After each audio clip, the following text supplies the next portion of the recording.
Good evening. Welcome to the November 18th edition of Downers Grove Village Council meeting. We're glad you've joined us. If you're here in council chambers, if you're watching at home, we're glad you're there too. And watching at a future date, thanks for taking the time. As is our custom, we'll begin this meeting with the Pledge of Allegiance.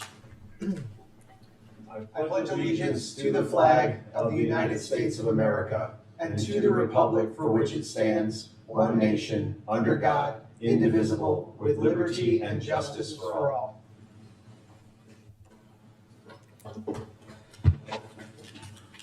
Rose, would you please call the roll? Mayor Barnett, Here. Commissioner Sadowski-Fugit, Here. Commissioner Gilmartin, Here. Commissioner Tully, Here. Commissioner Davenport, Here. Commissioner Sarver, Here. Commissioner Rowe. Here. Welcome, everyone. Good to see you this evening. Item 3 on our agenda is proclamations. This is an opportunity that I take periodically to highlight either events or people or organizations or opportunities within the community that I think deserve a little extra attention or a little spotlight. We have 2 tonight, and they are intentional in their timing. Thanksgiving is a time when all of us tend to take a minute to be a little bit thankful, and so I'm encouraging everyone to be a little thoughtful as well. Think of and look for opportunities to help and think about others in our community that may not be as fortunate as we are in the moment. And so there are 2 proclamations this evening. First one has to do with Hunger and Homeless Awareness Week. Whereas the first recognition and awareness event for Hunger and Homelessness Awareness Week was held at Villanova University in 1975, and this past year more than 700 community groups, faith-based groups, colleges, and high schools across the country came together during the week to raise awareness about the pressing issue of hunger and homelessness. Whereas for 50 years, the National Coalition for the Homeless and National Student Campaign Against Hunger and Homelessness have sponsored National Hunger and Homelessness Awareness Week. Whereas approximately 37.2 million Americans live below the poverty level, and over 1.5 million Americans experience homelessness on any given night. And worldwide, 6 children die each minute of hunger-related diseases.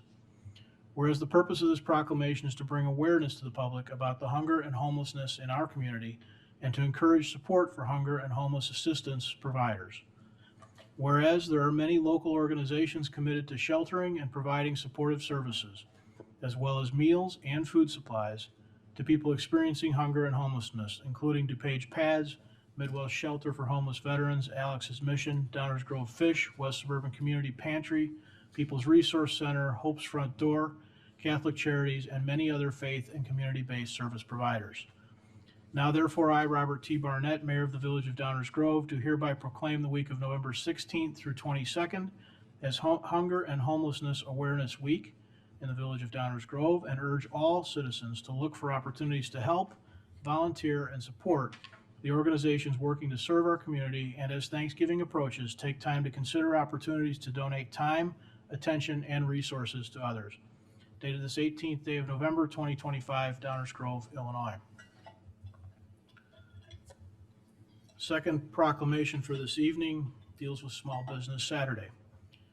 Whereas November 29th, 2025, the Saturday after Thanksgiving, is Small Business Saturday, a nationwide campaign to spur business for small merchants. Whereas according to the U.S. Chamber of Commerce, there are over 33 million small businesses in the United States, representing 99% of all U.S. businesses nationwide. Whereas small business across the United States provides employment for approximately 62 million individuals, comprising about 46% of the nation's workforce.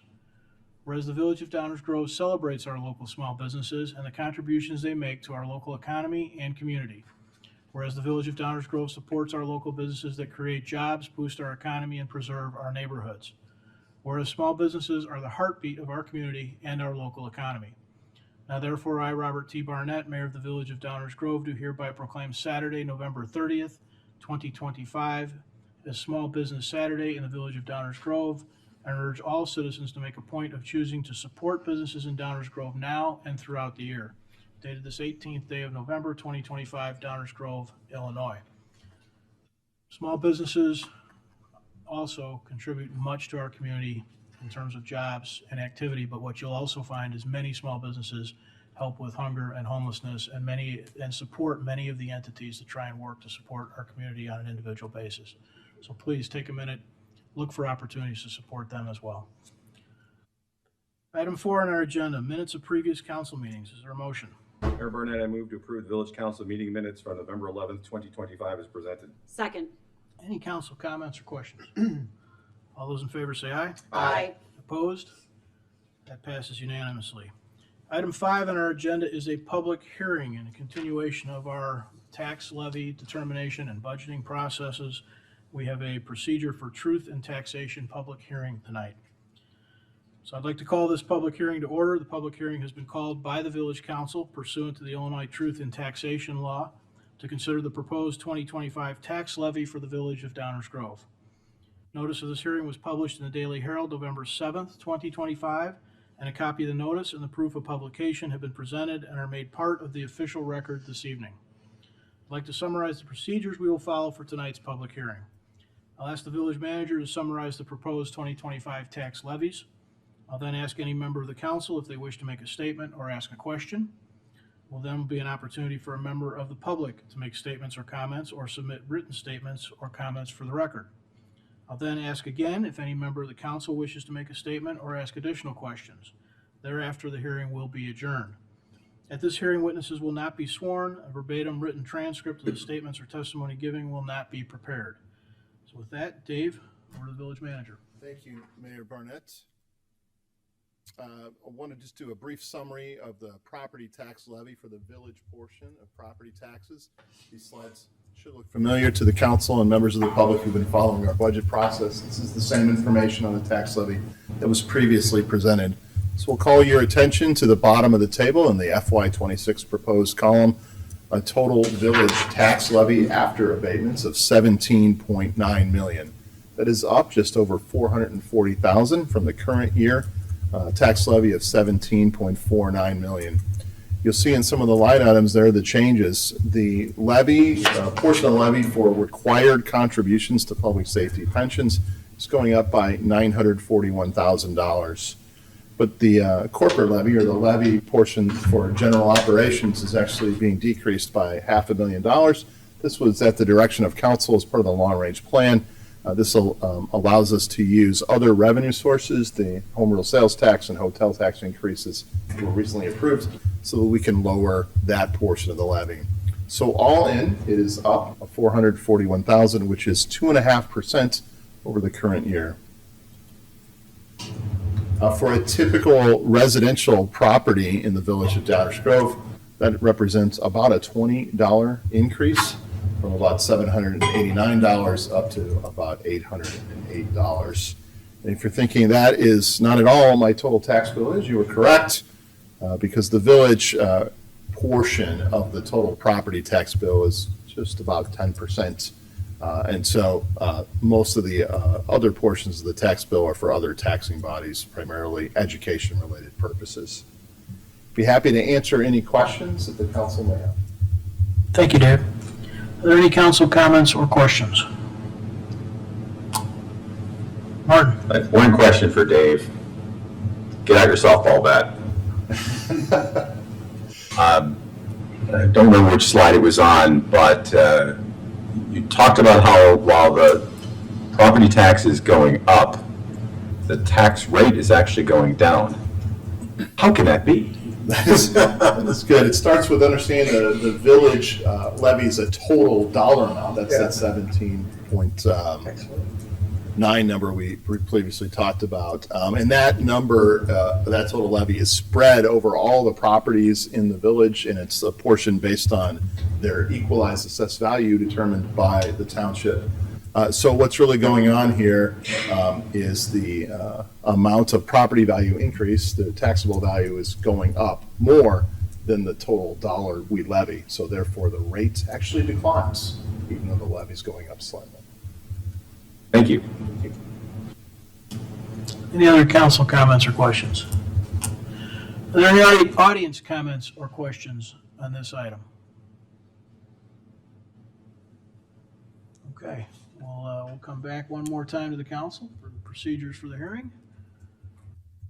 Okay, if you're watching at home or sometime in the future and wondering why in the world we're talking about taxing everybody and nobody has anything to say, it is because this process goes on. It's really part of our long-range planning process, and so we are kind of at a resultant point. This has been discussed in pieces along the way for several months now, and this is not the first time anyone really that's been watching or that's been here on the dais has heard or seen this information, and we all understand how we got to this point as well. So with that, we will consider this hearing adjourned and continue with the balance of our agenda. Takes us to item 6, the public comments portion of the meeting. I'm going to just read a few comments about our public comments portion, given that we have a few folks here who I don't recognize, which is great. And then I've got an additional comment at the end of this, so bear with me. A few rules about public comments. There are several opportunities for public comment during this meeting. The first, where we are right now, titled Public Comments, is for items not on tonight's agenda. There will be additional opportunities for public comments at each first reading and each active agenda item. Please remember, council meetings are not open debates. This is a council meeting that is open to the public. It is not a meeting of the public. While we seldom, if ever, cut people off, we do expect that people will respect the time limit to allow everyone here this evening an opportunity to address the council. If you plan to speak, please keep the following in mind when you come to the podium. State your name for the record. Address your comments to me as chair of the meeting. Please keep your comments to 5 minutes or less.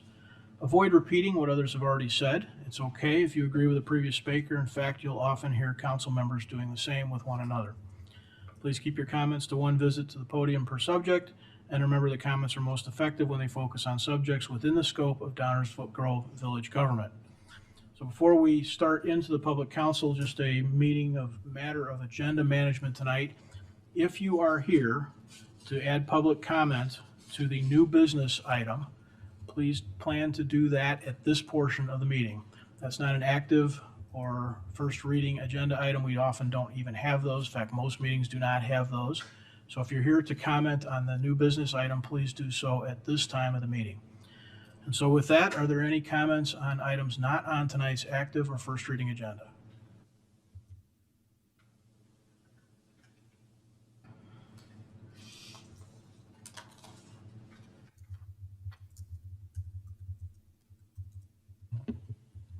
I'm here to speak to the item you just mentioned, Mr. Mayor. I'm here to support the 2 resolutions that protect the people of Downers Grove. The first ensures that our public property is never used as staging ground for ICE or Border Patrol. These spaces belong to our community. They should be places of safety, not fear. The second requires our own police department to observe and record any federal activity reported by residents. This is about accountability. It's about making sure that if rights are violated, there is a clear record to protect our neighbors and uphold the law. At its core, these resolutions are about trust. Trust that our village stands with its residents. Trust that constitutional rights will be respected. Trust that Downers Grove is and will remain a welcoming place for all. I urge you to pass these measures and affirm that our community values dignity, transparency, and safety for everyone who calls Downers Grove home. I would also like to ask anyone in the audience who agrees with my remarks to raise their hand. Thank you. Thank you. Anyone else on items not on tonight's active or first reading agenda? Okay, we will then continue with the consent agenda. Is there a motion? Mayor Barnett, I move to approve the consent agenda as presented. Second. All those in favor say aye. Aye. Opposed? That passes unanimously.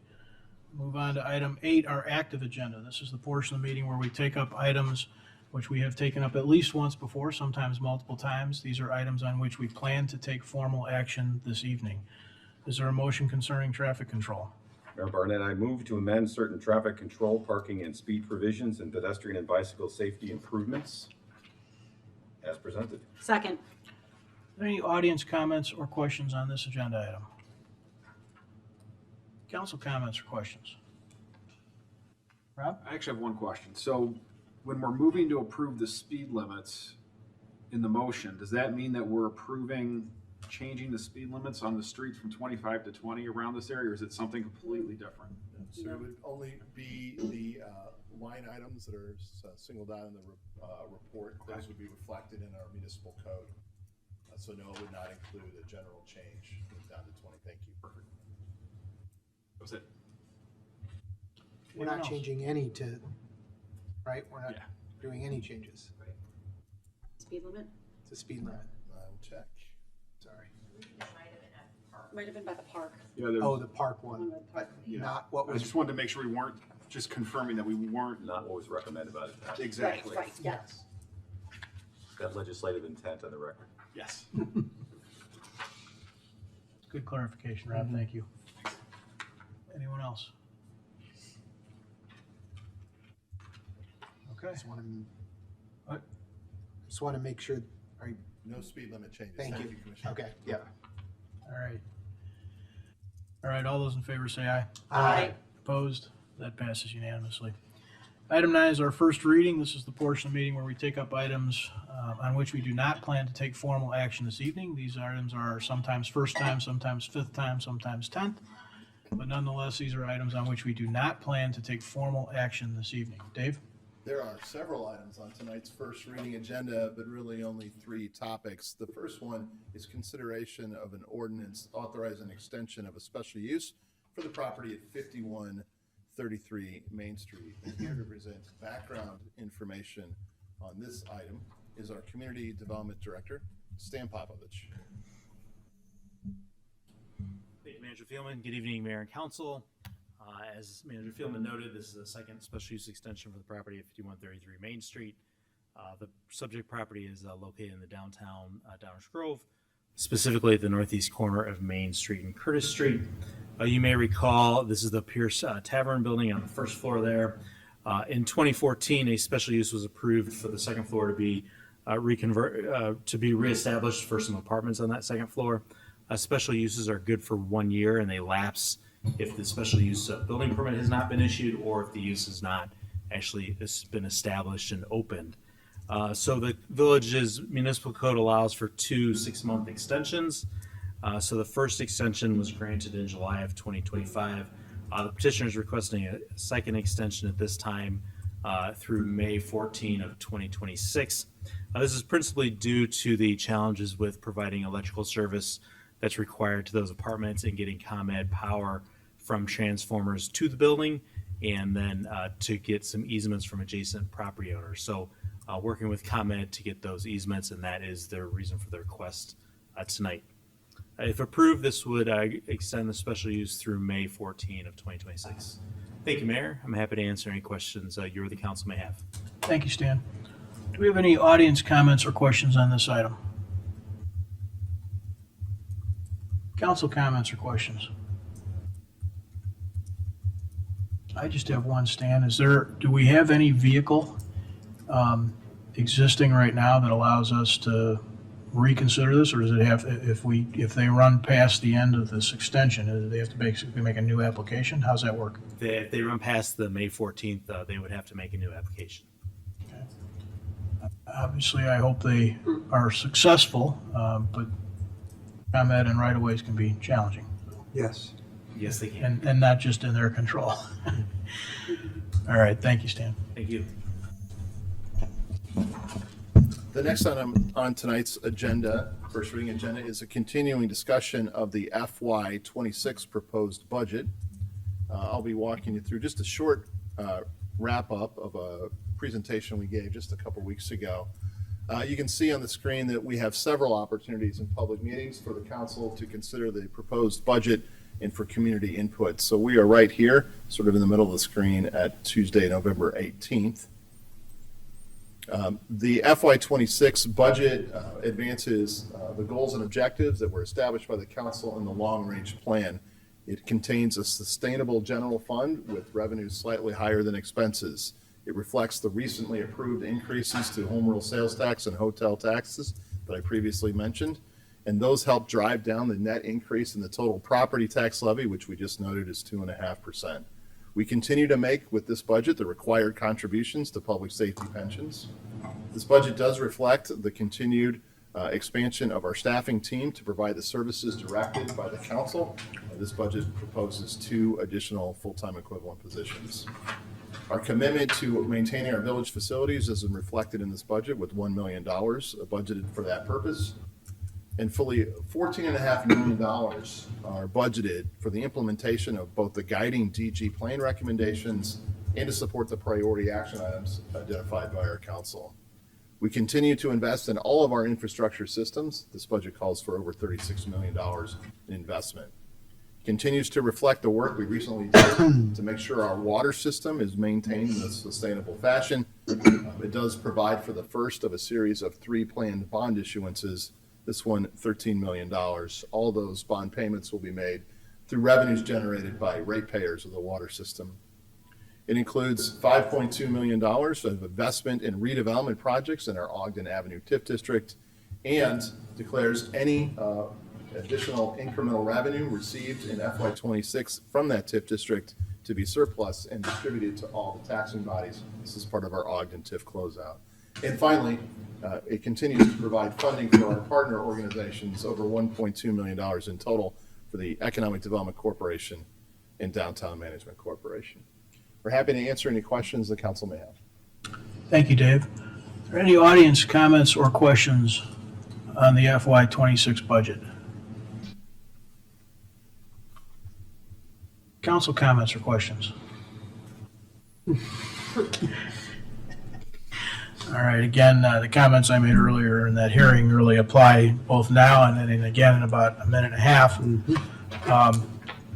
Your village works pretty hard at making this process one that is kind of results in us landing in a spot as the work product of a bunch of effort put forth to try and reflect residents' desires as well as the obligations we have in a work plan that then ends up being funded by the budget. So a lot of the work to make the decisions that got us to this point have already been done.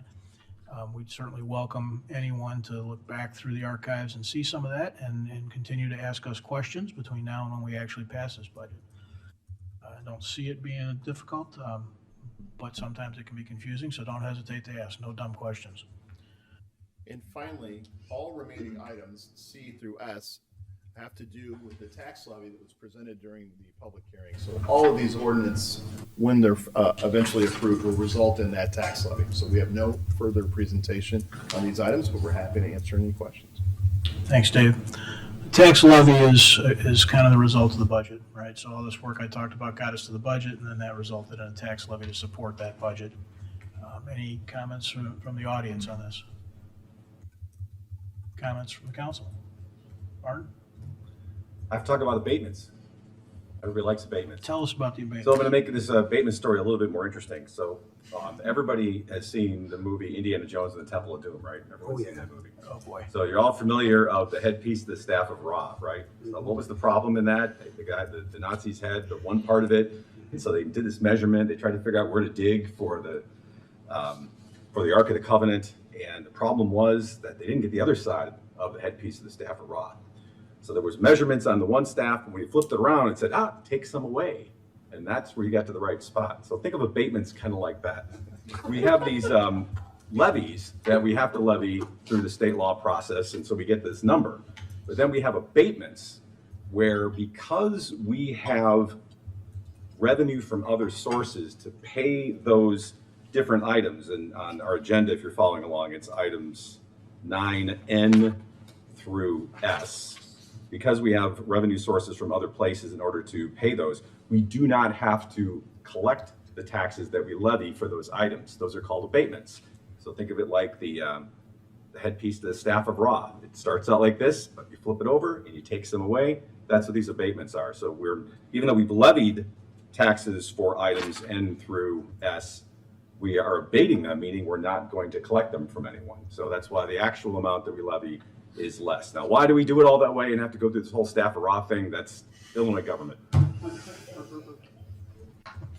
Thank you, Mayor. Thank you. Let me, hang on a second. Let me just, before I forget, I'm not going to try and keep up with the analogy, but it is an important thing to recognize part of what you see in these abatements is a reflection of, we've talked about this before, the economic activities that go on in our community. And so when we heard a couple weeks ago from the Economic Development Corporation and Downtown Management, for instance, their work is very important in causing us to have other sources of revenue other than property taxes to pay the obligations of the village. And so that's a big part of what you see in these abatements is the fruits of those kinds of efforts, the expected fruits of those efforts for next year. Chris, do you have something? No, Mayor, I'm just looking forward to next week's analogy on the Indiana Jones and the Holy Grail. Thank you, Mayor. Just remember, the Carpenter's Cup. You have chosen wisely. Oh, man, this is going downhill fast. Every time I make watch taxes Indiana a little more Jones now, entertaining. maybe think about taxes. Abatements. Yes. Dave, do you have anything else? No, can't follow that, Mayor. Thank you. Good choice. Enzo, sorry to put you on the spot. You get to follow that. I do, Mayor. This is my favorite meeting of the year, and I have 18 ordinances to present tonight. The first one is the extension for the special use of 5133 Main Street. And the remaining 17 all have to do with the tax levy and the abatements. They are all up on the screen, and they will all be on the next active agenda. Thank you, Mayor. That's all I have tonight. It feels kind of like cheating. Yeah. I agree. It was cheating. Martin, I remember you reading every single one of those. You did wonderful. Yeah. Dave, over to you again, manager's report. Thank you. We do have two items on tonight's manager's report. The first is an update, monthly update, first of many, on our progress on our priority action items. You may recall that we implemented this monthly reporting system with the last round of priority action items, so it's back again with the current rounds. You may recognize this as a schedule and listing of the priority action items. This appears in our long-range plan. There are about 18 action items. You can see that not all of them will be planned to be undertaken right now, which is the fourth quarter of 2025, but there are about 10 of them. So we'll report out tonight on those 10 or so items. We use the traffic signal indicator, green, yellow, red, for a quick snapshot of how we're doing, and you can imagine that we're just starting off and they're all green right now, so we'll try to keep that going throughout the 16 or 18 month period here. So we'll just run through a couple of these. The solid waste contract, as the council knows, just recently approved a 6-year contract with Republic Services, that CART-based program with many enhanced sustainability features. So our next steps here is that public education engagements that the council directed. We'll be starting that shortly and make sure that residents are aware of the changes to the program, which will come in place on April 1st of next year. Regarding the facilities condition assessment, Mr. Baker next to me will have a little update on that in a second. Micro mobility device regulations, similar to the solid waste contract, the council has already made the policy, and we will be launching a public education and engagement program here shortly. We'll be partnering with our other government agencies to help us get the word out. This will happen in a couple of phases. We'll start pretty soon and run through the holiday season, and then we'll take a little break and we'll pick up again in anticipation of better weather and riding season. Downtown flexible amenity areas. This is on track. We're working on completing the final plans and awarding the construction contract here soon. The council will see that contract in February, and we hope to have the construction going in the early part of the construction season to allow as much time as possible for the use of those flexible amenity areas. The improvements to Linda Kunze Plaza are also on schedule. Design work has begun. The council will get a review and a discussion of those preliminary plans coming up here in December. We'll work towards construction in the summer of 2026. And on the north side of the train station plaza, while design work is starting now on that, has started, that's really a summer of 27 construction project, so that one's running at a little different time frame. Lead service line replacement, the council has seen this one before because we have to do an update each year. We're on the same schedule as always, so we're working with our consultant to prepare that. We'll have a council discussion of the updated plan in March, has to be filed with the state in April. Public art program we're going to talk about tonight, so we'll get a deeper dive in that in a few minutes here. The establishment of the tax increment financing district in the Fairview and Connection area. Just a couple weeks ago, the council authorized the feasibility study and housing impact study. The next step in this is actually a public meeting on the proposed TIF on December 10th. Look forward to seeing you there. And we just wanted to give you a couple sneak peeks, one on the zoning ordinance, the other on attainable housing project. So work is not planned to be started on the zoning ordinance for another couple months, but it's such a big project, we've got to jump on it already. Just wanted to give the council a heads up that right when we start the new year in January, we'll be, Stan will be in front of us talking about key policy recommendations and key topics that from the comprehensive plan that you want to see in the zoning ordinance. So we'll hit the ground running in January on this project. And then the other one is a sneak peek about our attainable housing study. You may recall that we were seeking a partnership with the Metropolitan Mayor's Caucus to prepare this study for us. So we reached out to them right away when the council established this on the work item, as a work item. And we found out that there's a little bit of uncertainty, both related to schedule and funding.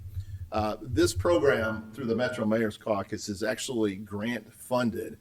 So they don't know for sure if they will receive that grant funding. They will know for sure sometime in early to mid-summer. If they are successful in obtaining that grant, then there's a competitive process where municipalities ask the Metropolitan Mayor's Caucus for help with these types of projects, and we're not guaranteed to be selected because that is a competitive process. So we just wanted to lay the groundwork here. Next month, we'll talk about different options that are available to us, perhaps undertaking some or all of this on our own at a staff level, or perhaps seeking other ways we could partner with the Metro Mayor's Caucus. So we should have more at next month's monthly update. Just wanted to give you a sneak peek there. And before we close out the presentation, Deputy Manager Baker is leading a team on the facilities condition assessment report, and he just wanted to give us just a little bit of a deeper dive on that. Thanks, Dave. Just to review some of the information that was in the priority action item report, as you'll recall, we entered into a contract and engaged McKinstry after a competitive selection process for a multi-phase assessment and assistance with the facility maintenance plan. That work in phase one has been completed. McKinstry came on site for a couple of days, went through the facilities that they were reviewing, and performed that assessment and gave us the results. We reviewed them extensively, and they are the basis for the development of the maintenance plan that'll start in fiscal year 26. Also, recently, as part of the budget process, we established the FY26 budget for the Major Buildings Fund, which we discussed earlier this evening.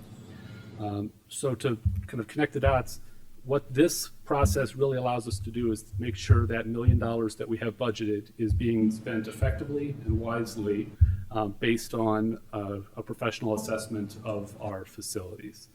And so a couple of key findings from the work that's been produced by McKinstry. The assessment determined that the buildings, our major buildings, are in a maintainable condition. So while some are several decades old, all of them are in a maintainable condition, which is good news. We also determined that the annual funding amount that was identified during the long-range planning process, about $700,000, is sufficient to support the maintenance activities in these facilities.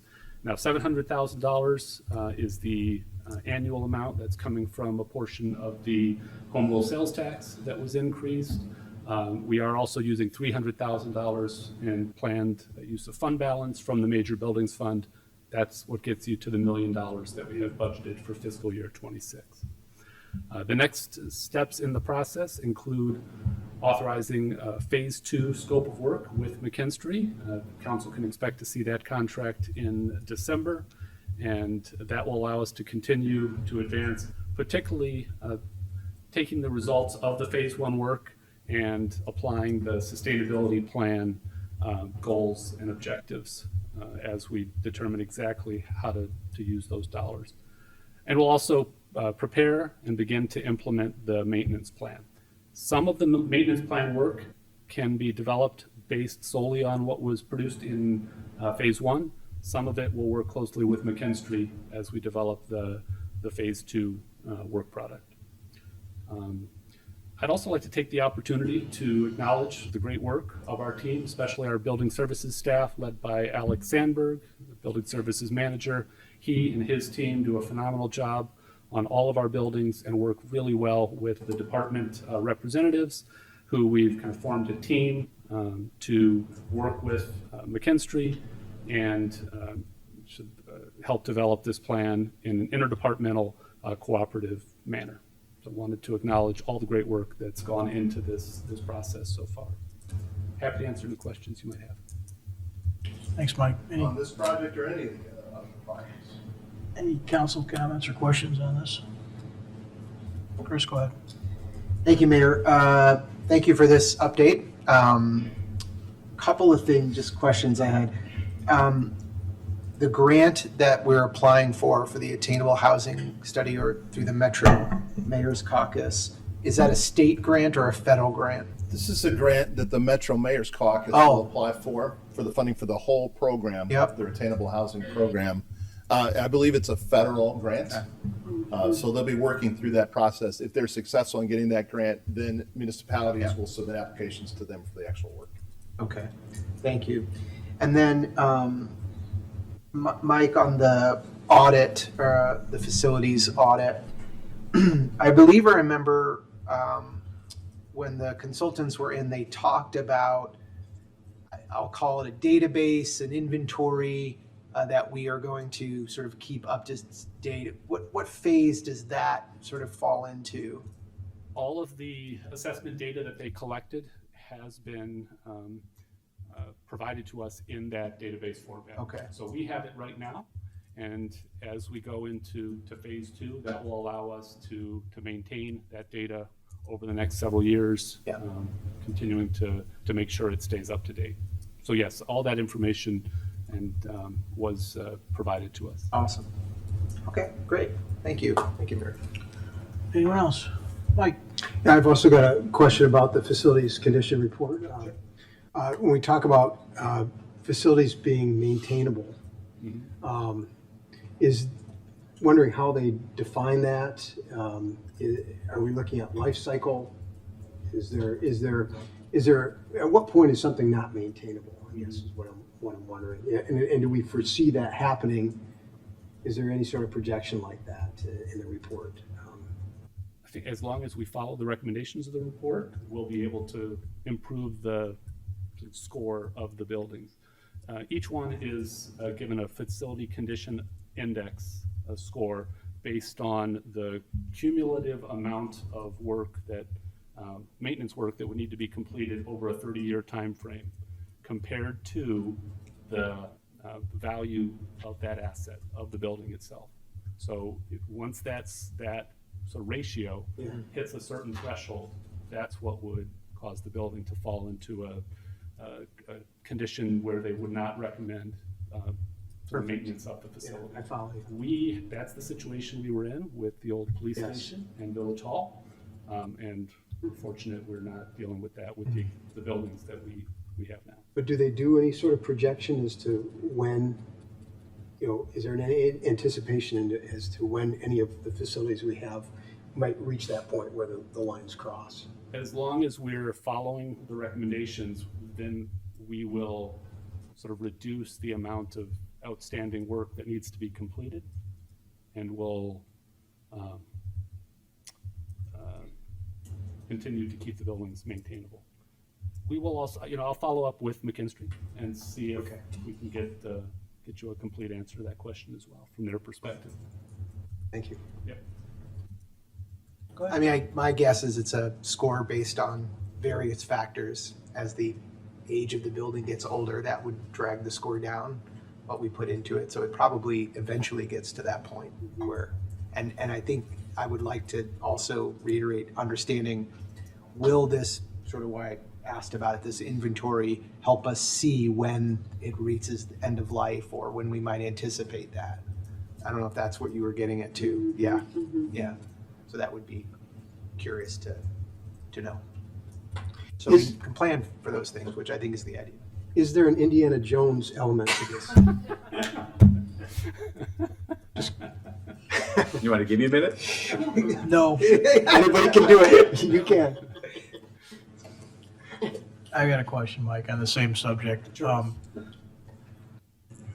So what I'm not sure I understand, or it feels like maybe might be missing, it looks like we're talking about having this thing over, at least in theory, over, kind of done with as a high priority action item sometime in Q2.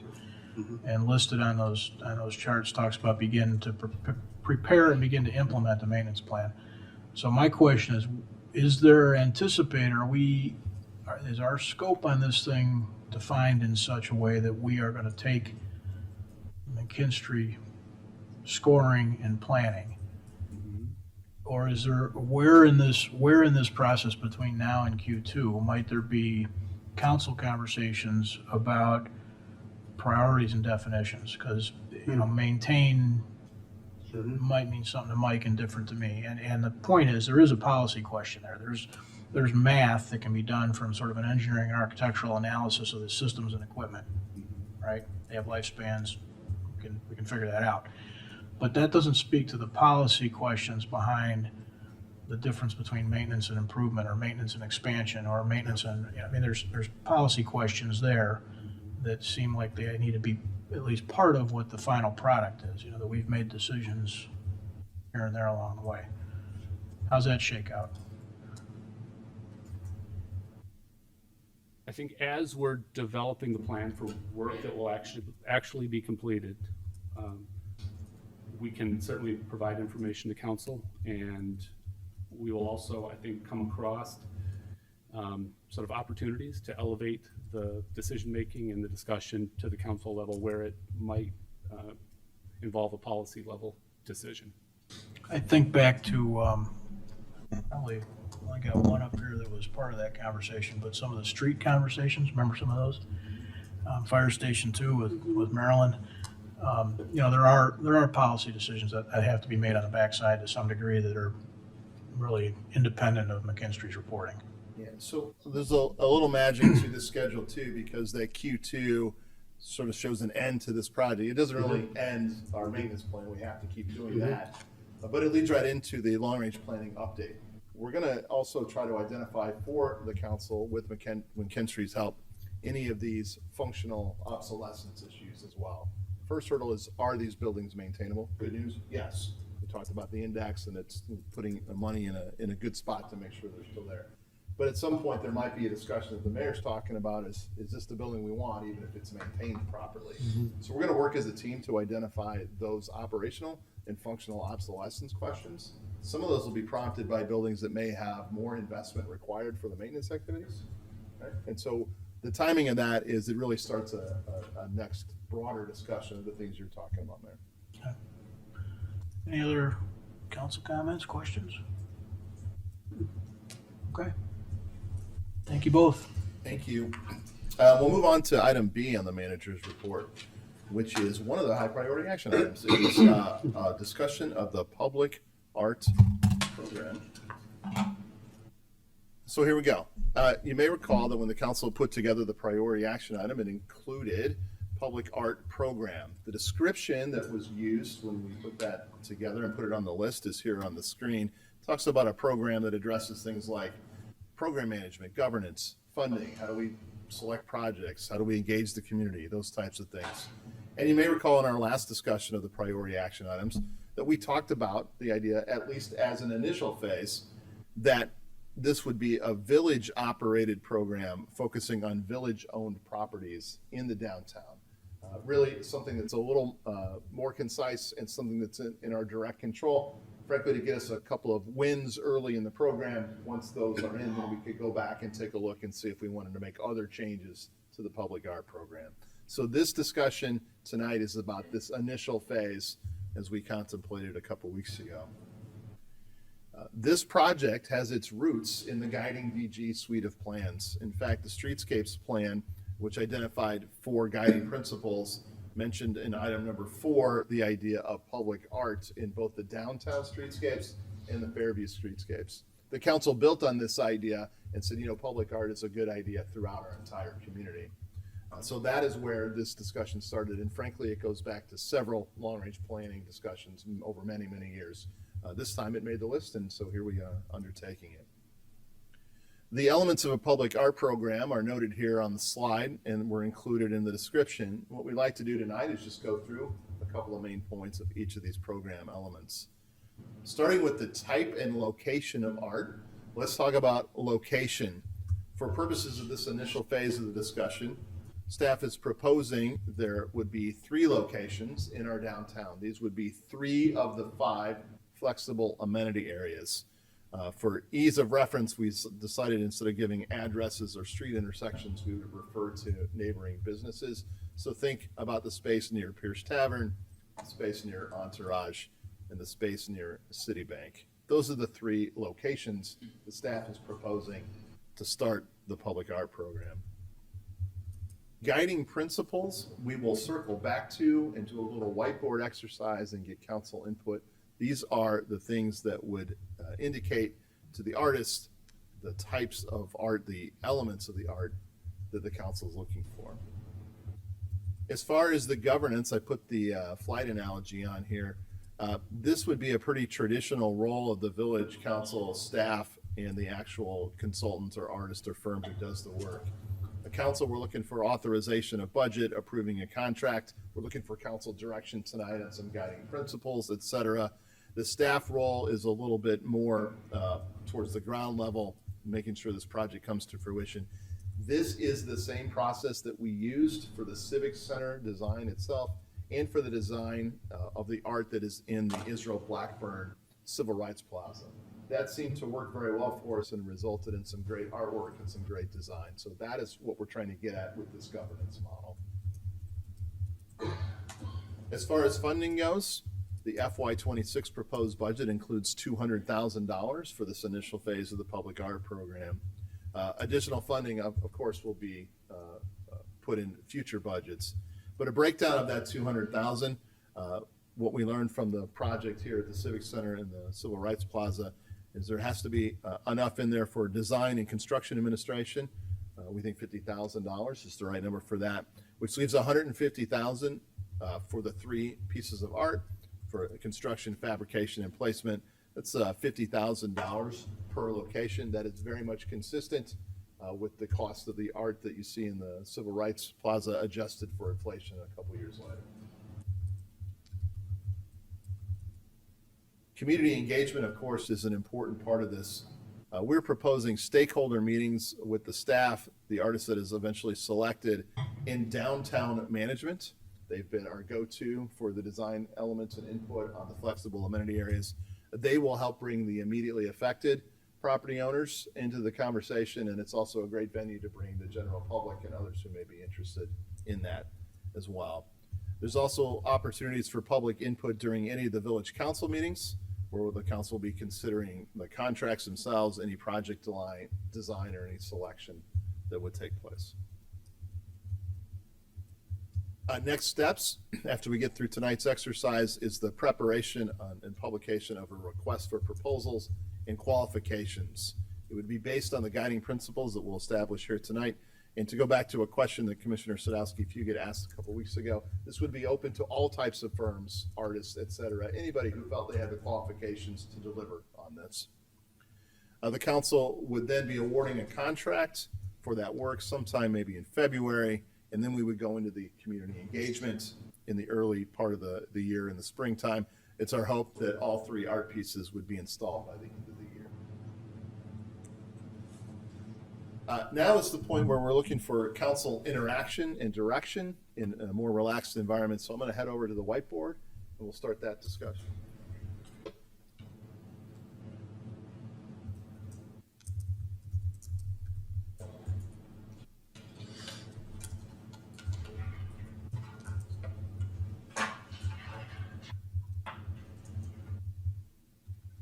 I was checking with Commissioner Gilmore. Thank you, sir. Okay, we talked earlier about using the similar process that led to the Civic Center, the design of the building and the Civil Rights Plaza. This is all about establishing guiding principles, words that would guide the artist to deliver art that meets or exceeds the expectation of this council. So you see on the screen and on the whiteboard, here are some of those items. Art that looks like it belongs in the downtown, that is authentic and timeless, that is suitable for viewing by all ages.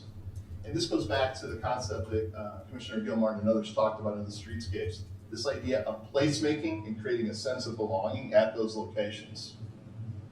Much like the Civic Center itself, we're thinking this art should reflect our unique balance between tradition and progress. And at this point, we're thinking these three pieces of art would be permanently displayed, as opposed to a rotating art that might move around or might be replaced on a regular basis, so permanently displayed. And because of that, we're thinking that it would be important that it look good all year round and require only a little bit of maintenance. Obviously, code compliance, Dan, maybe put that in there. And then make sure that it's at least consistent with the downtown design guidelines. And then from a more practical approach on the guiding principles, actually has to fit on the base that we're constructing with the flexible areas, in or on or within that space, and be compatible with it. So those were the easy ones, we think.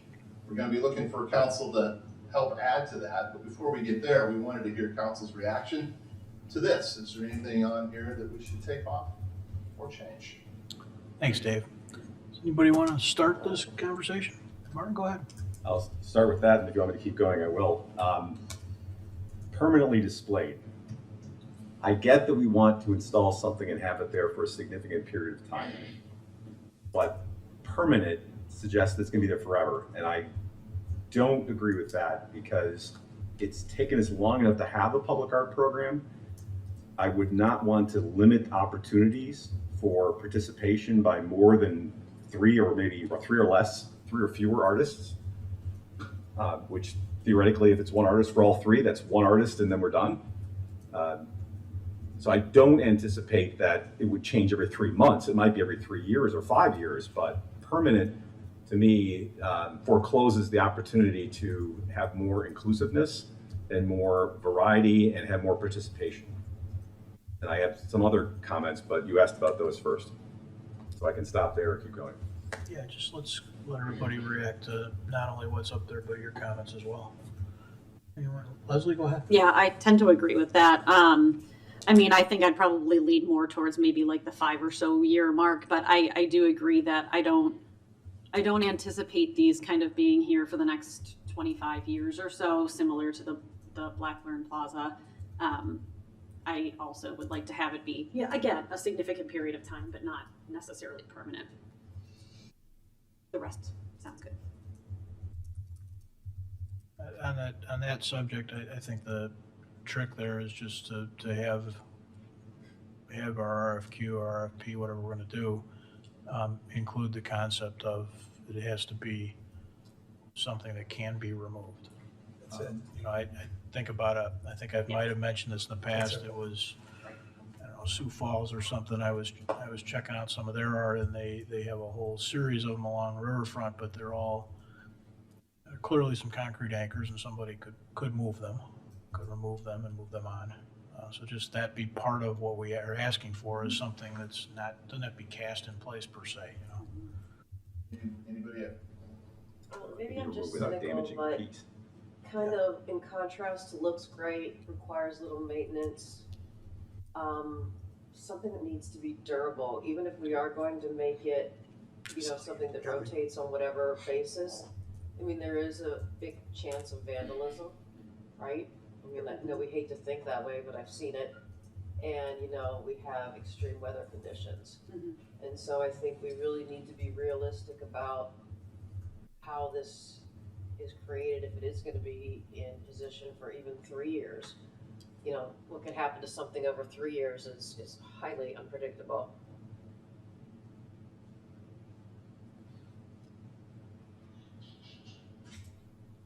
Combining those concepts looks great, requires a little maintenance. Kind of to be where's the durable, balance there, right? withstands Yeah. potential vandalism, extreme weather conditions. I just pick up on that because I agree with Commissioner Sarver. I just was going to add it as part of my comments, but I was thinking of resiliency, because I think it needs to be resilient both in its composition as well as its design. Because yes, there will be challenges it will experience over a period of time.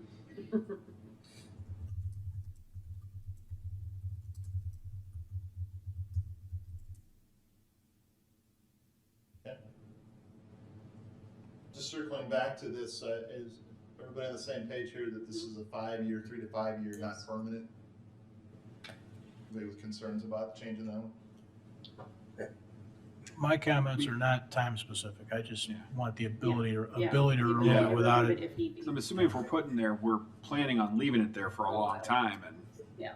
but making it in such a manner that we're not able to remove it at a later date if we do want to just update or change it. Well, ideally not damage the piece. Well, exactly, Right. too, because you may Right. want to just move it It's sort too. of designed You that might way. want to move it somewhere else, yeah. I think the key to this is understanding, and once if we get agreement on can be removed, I'm gonna say sort of easily I think really what it Not is. too easily. Not too easily. Yeah. Yeah. Well, we'll find it in Mike's backyard. That's a one good day. point, yeah. But I think if I'm the artist, I want to understand, is this trying to last the season, or is this trying to weather multiple winters, et cetera? Yeah. It's at least, it's Oh, yeah. permanent in the sense that it's Yes. durable, right? Yeah. We're all saying, Multiple. agree there. It could be there for quite a while. You Yeah. may not want to take it down. Right. If we make it durable enough, we can just keep checking in with future councils. Yeah. Do you want to keep this or do you want to move it? Because it is removable, yet it is durable. And I think the real goal here is we're trying to pick something that 20 years from now, everyone looks back and says, good job, you know? But it's, Yeah, it's something, I not mean, like a bridesmaid dress. it could be mounted to a base that's then easily removable, tamper-proof screws, that sort of, whatever, bolts. It's something that ought to be able to be there for a long time, but if we. Could be there for a long time, but also could be removed if future council says that's enough, let's rotate it out. And when we're thinking about durable, I mean, so I know, thinking about vandalism, but also, I think the intent here would be, this isn't something that you can't touch. This is something that you can touch. And so, you know, I don't want to say touchable, but, I mean, it's not just a focus on avoiding vandalism, but there's actually an intent there that people are going to touch it, lean up against it, possibly. Right, you're saying you want this perhaps to be interactive with the public, that kind of stuff? That works. Yeah. To tie into that, I think it's important that we recognize the importance of having something that's presentable on Instagram and all those, and giving our residents a spot that's recognizable that they can use on social media and maybe tie it to our village and get tags. Yeah, on that note, I would think it would be nice to incorporate our history, whether it be landmarks, major parts of the community, especially depending on which spot they are placed, or even just, you know, thinking about the idea of the Grove of Downers Grove, right? So kind of tying back into one of those aspects. Nice. Thank you for that. So you guys are doing a great job of just checking off my list here. I think history is something that we were successful with here in Blackburn Plaza. And so looking at those first two bullet points, right? Looks like it belongs in downtown, looks like it belongs in Downers Grove, right? And that it's authentic and timeless. So I don't know that. So when we say it looks like it belongs in downtown, what we're really saying is it looks like it belongs in Downers Grove. That's why, and it makes sense that we would locate it downtown because that's the heart of our community, right? But it needs to be something that's really reflective of Downers Grove, and I think we have quite a long and proud history here, and there's a lot of things that we could tap into there. But it needs to be something that is uniquely Downers Grove. So. Chris, you were kind of waiting to jump in, I think. Yeah, thank you, Mayor. I guess I would, let me start with the permanent stuff, because I'm just comment on that. I agree that the more perhaps rotation over time is better. I'm not sure I want to put a years on it. I think Yeah, I don't either. Yeah. Okay, so that was Agreed. yeah, just, it can be removed. I also think that we probably will need some mechanism by which we might remove them if we wanted to, so that's something I think a little down the road, but throwing it out there for our friend Enza. Speaking of code though, can you help me understand what it means to comply with municipal code? Would that be, maybe help me understand what? Mainly our sign ordinance. Okay. No movable copy. Okay, sign ordinance. Yeah. Got it. Light pollution, there's code restrictions on light pollution, those kinds of things. Sharp edges to stab Okay. you. Buzz. Those could apply, but just wouldn't Yeah. violate our Yeah. light pollution. Okay. Well, it's interesting you bring that up because I am interested in it being lighted. That's a small point that I had. I was thinking about. I feel like a lot of what these principles are feel more architectural than artistic. Yeah. And architecture is absolutely an art.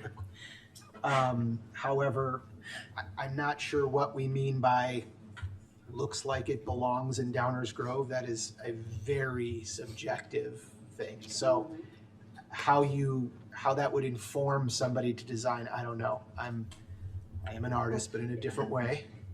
I'm not sure I would know how to interpret that per se. I also think terms like authentic and timeless, you know, for a building, I get it. For art, I struggle a bit with that being a guiding principle to what we're looking for. The downtown design guidelines, I think there are specific colors that we recommend in those guidelines. I feel like that is sort of counterintuitive to art. We're going to say you have to use colors that are like the buildings in town. I would say the downtown design guidelines aren't as important to me to include in there. I think it's a little bit, again, there's definitely an application of architecture to these principles to me. And then I would want to see, I know Leslie had talked about sort of opening up to all artists. I feel like if there are Downers Grove artists, they should maybe get an extra tick point in the evaluation. So whatever we could do to encourage local artists to participate, that would be important to me. And then I'm not sure the history connection is as important to me in this application. I appreciate it for the Civic Center here and the police station, and what we did in the plaza out front is perfect in my view. I thought it was an amazing job. To me, the art in downtown, I feel doesn't necessarily have to represent a historical person or a historical time. Not that art can't reflect that, but that to me feels like a few busts that were going to be put downtown, or so I don't know. I'm struggling a little bit with that idea of the historical tie. I feel like it's appropriate here, as I mentioned, but the art to me, I feel, should be a broader expression, perhaps. I agree with Chris. I think that what's important here is the, the safety and code considerations, but an artist is gonna do what an artist does. And to put a limit on an artist, I think is maybe offensive to that person that we're commissioning.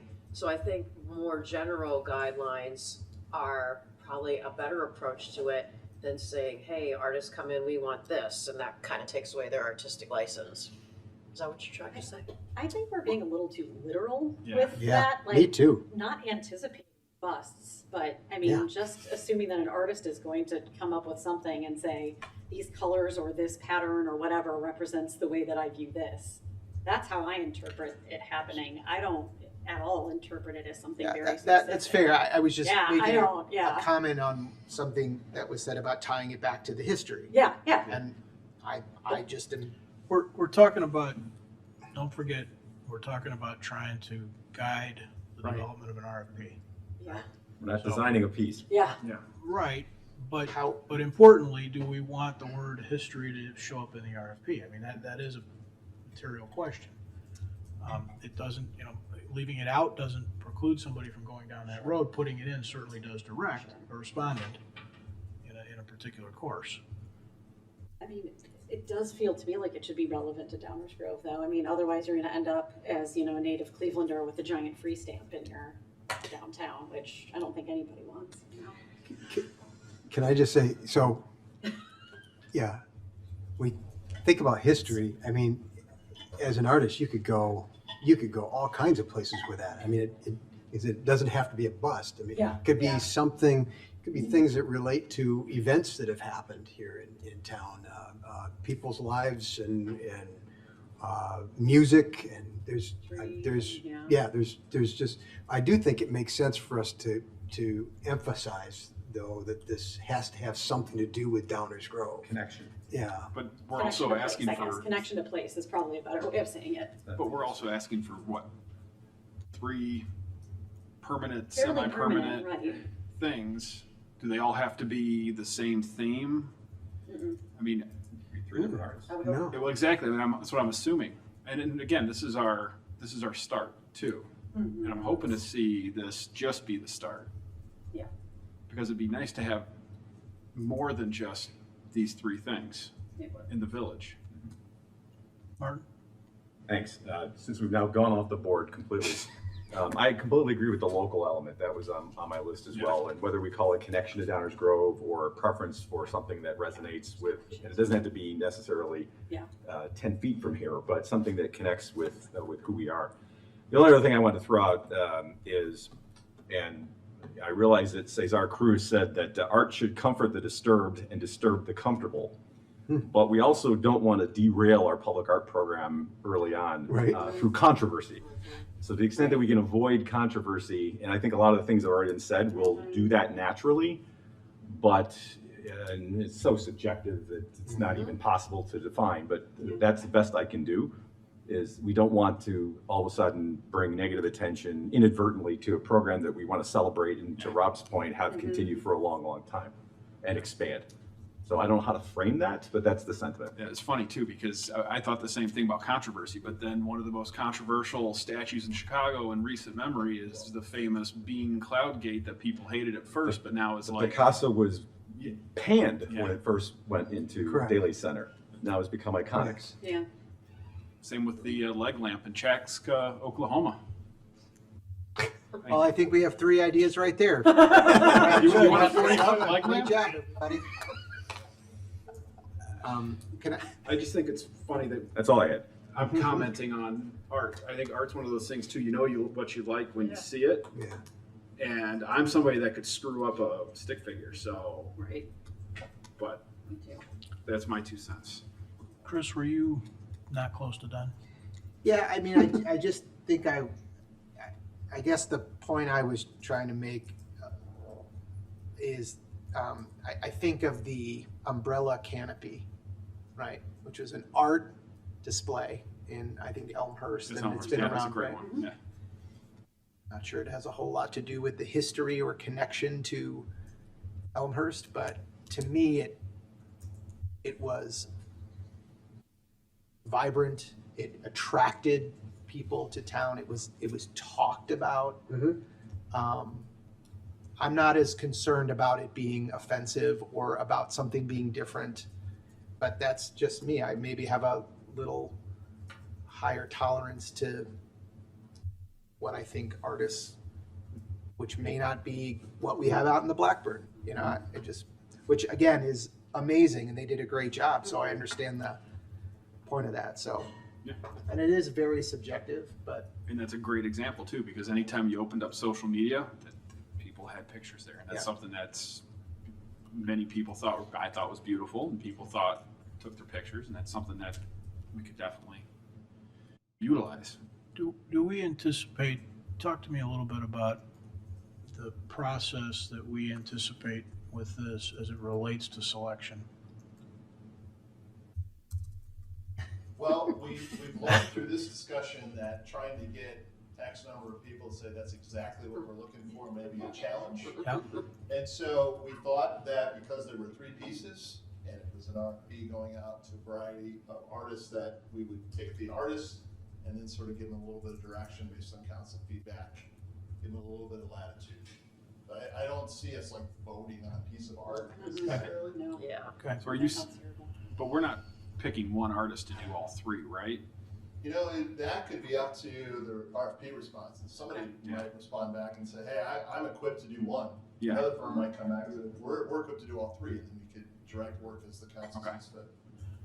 So I been whining about this for a while, and I appreciate the fact that this is a step forward that we haven't taken. So that's an awesome thing. And I don't want to derail that. I think the caution about creating something that causes it to be difficult for us to continue is a fair one. That's kind of why I asked about the selection process. But as it relates to trying to put out an RFP, this feels to me more prescriptive than I'm okay with. At the risk of offending our awesome village attorney, code compliant, I'm not sure. I mean, okay, we got a sign ordinance, but we're also not talking about a sign, right? Or are we? I mean, that's a whole thing. I realize that. But I hate the idea of including that in an RFP to an artist that we're looking for to create a physical piece, when we still have a selection process. We still have the ability to not select something. And meets downtown design guidelines, again, feels way more constrictive than I would like to just give as an RFP to an art group, whether it's an individual or a firm. Because I'm just gonna say it, I don't frankly care if a piece of art complies with the architectural standards we use for evaluating development. They're not the same to me. They're just not. So that there's, we'll have to figure out where the seven of us actually lie. Head's nodding on that one, so. I feel like that whole list to me is more of a like things to consider and not necessarily when you're putting forward a proposal something that you have to do in the proposal. That's kind of how I felt. That's how I would prefer this to be presented in an RFP is these are things to consider. These are our ideas. Well, run with it. But are not required. Let me continue with, I said it once, I'm gonna say it again, just because I'm ranting a little bit, but the history thing is the same way. It goes to Leslie's point, how this is worded in the RFP. Are these requirements or are these things to consider? Because I do not want to invest $200,000 and tell the people that are going with design that it has to be historic in nature or Downers Grove specific historic. You know, if they wander our downtown and talk with people and get to that spot, fine. But if they come up with something that's not, I don't want that ruled out. So how we word the RFP, I think, matters a lot. I agree. We'll bring the RFP back to the council, so we can make sure that it's capturing the general direction you're looking for. My immediate reaction to this, if there are words or concepts that you're saying, oh, don't want that to be limited, they should be pulled off. They should be pulled off. But I think design guidelines should be pulled off. Mayor? You guys want to fight? Chris, Yes. I was looking left. Go ahead, Chris. Go ahead, Mike. I would like you to go first, sir. Oh, boy.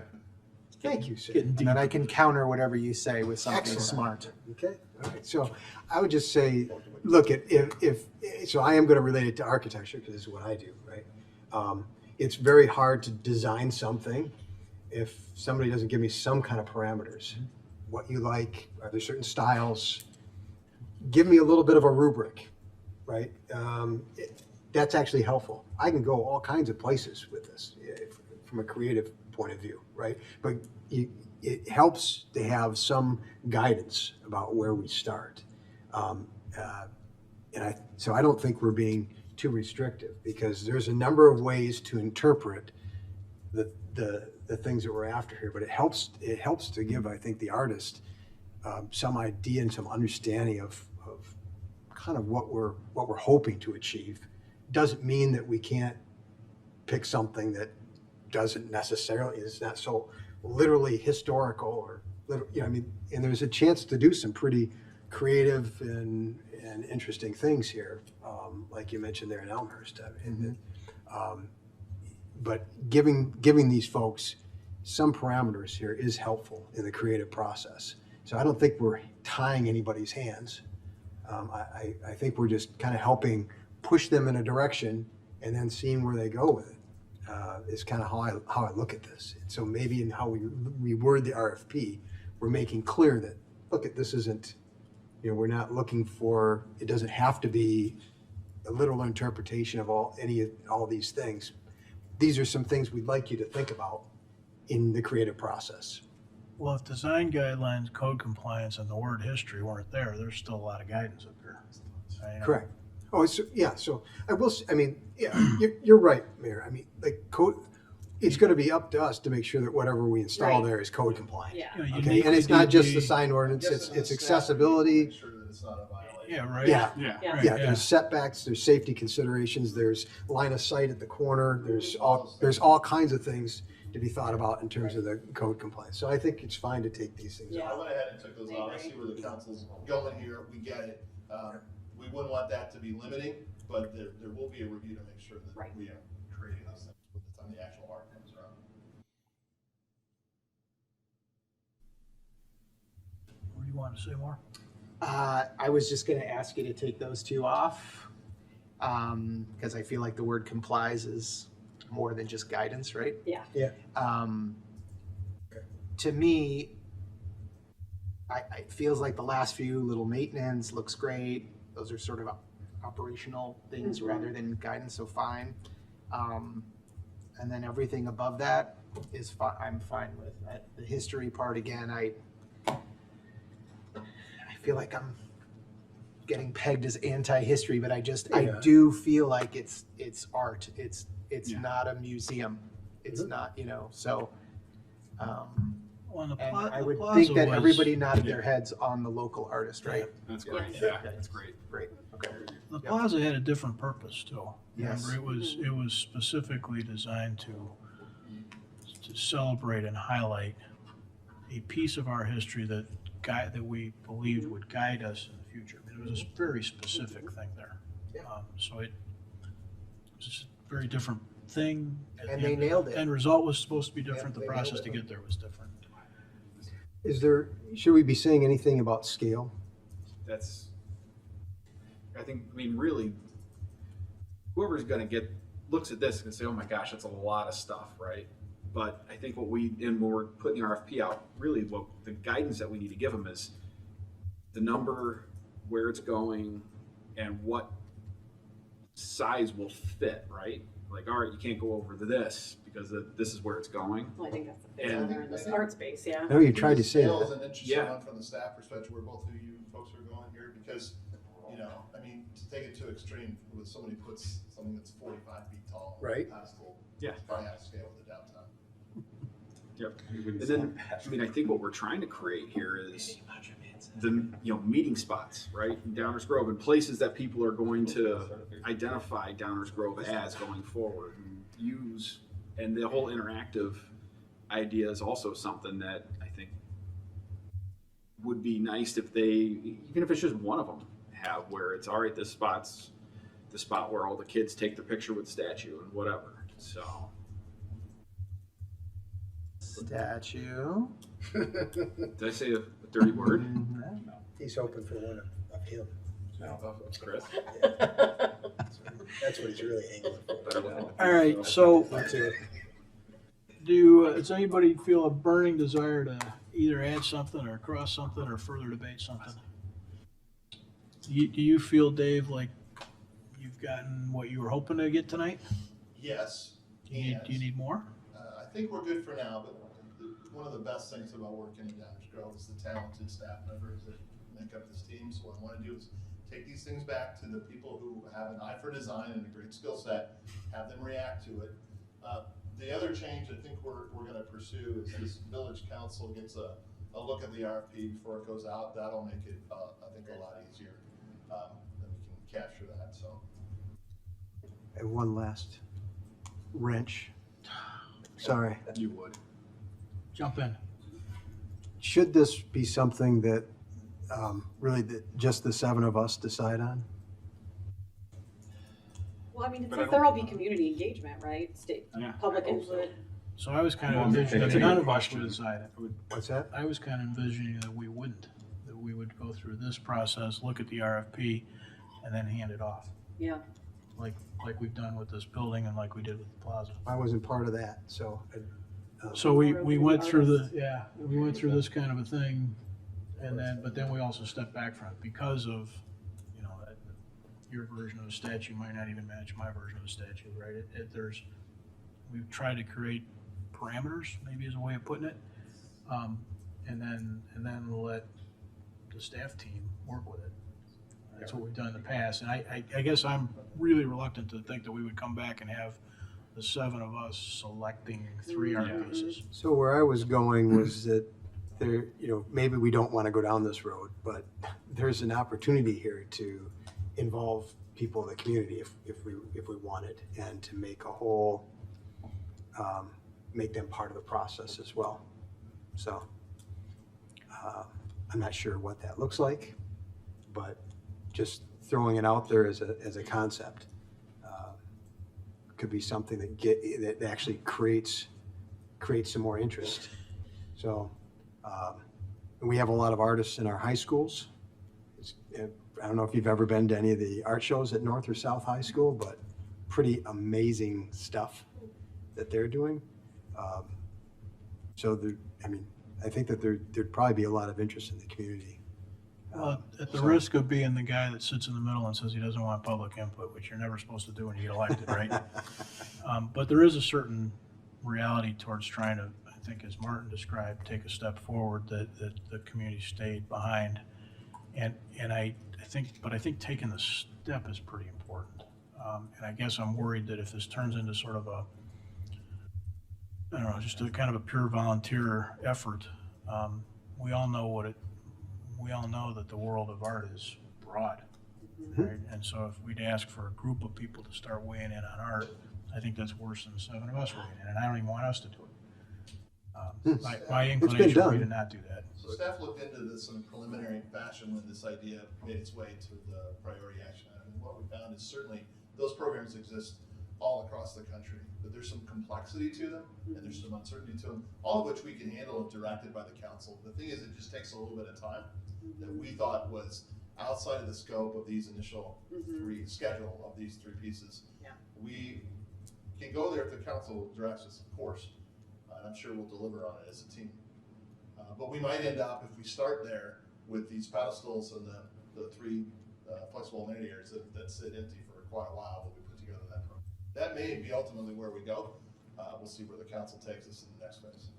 Tammy, jump in. I have one thing, this might be premature, but at some point we need to be reminded that none of the art can be representative of a religious tradition, because the government can't look like they're supporting any religious tradition.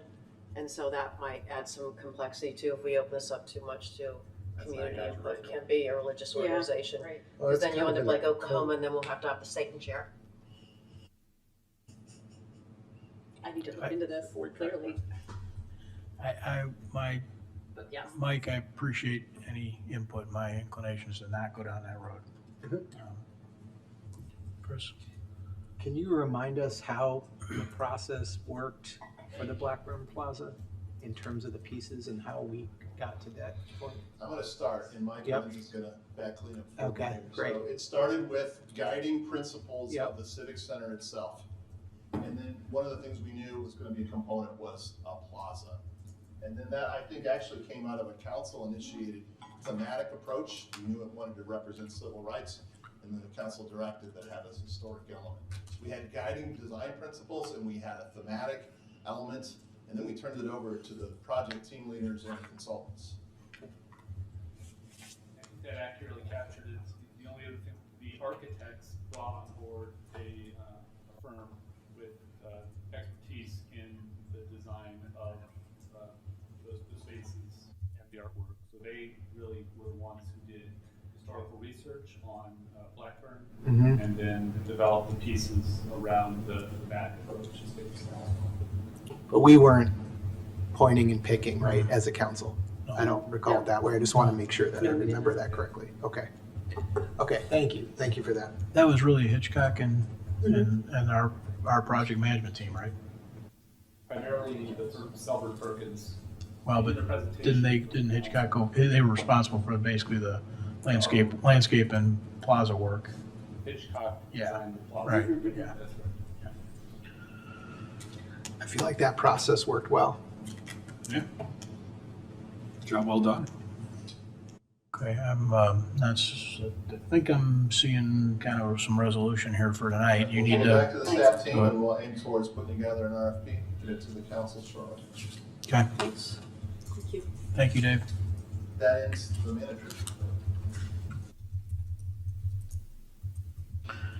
Council member reports. This is opportunity for council members to report out on goings on in the community, other groups or issues or items that they think deserve additional attention. We're going to start tonight with Leslie, who has a new business item for us to consider. So as is in the packet, I've been talking a lot with, staff about what is the role of local government, what can we reasonably do, and knowing that Border Patrol and ICE have been in the community, I know people have lost guardians, and there's been a lot of confusion in the Chicagoland area, who is taken, when they're taken, and where they're going, and the condition by which they're being held. So some real key points that I know that we all probably talk with staff about, we can't require anybody to show identification. We obviously cannot interfere with an arrest. The only way to interfere is if there's excessive use of force, but again, that's incredibly hard to prove. So we have some limitations as a municipality. But the two things that we could potentially do is to not allow staging on our village property, so that we are not being perceived as participating in this. And if a community member calls that, now that we have our body worn cameras, as is in the council member questions, that we could have officers go to the scene, and then we would have a recording of anything that's happening, so that if in the future there are questions about excessive use of force or other issues, we would be able to have had somebody present there, and would be able to communicate with the Attorney General's office, whatever the case may be, Steve. So just kind of some background as to why. There was a federal court order in Illinois that counted more than 1,800 arrests through early October that could have violated a court-monitored agreement limiting warrantless immigration arrests. So if you're not familiar, a judge has ordered a review of more than 600 arrests in which immigrants may be eligible for release. They've released the Trump administration has released the names of 607 people detained and whose arrests might have violated a court order, and only 16 of them have been identified by the federal government as a high public safety risk, none of which I believe were accused of either sexual assault or murder, which are kind of like the two, obviously highest public safety risks. So there are concerns about the way in which these arrests are happening.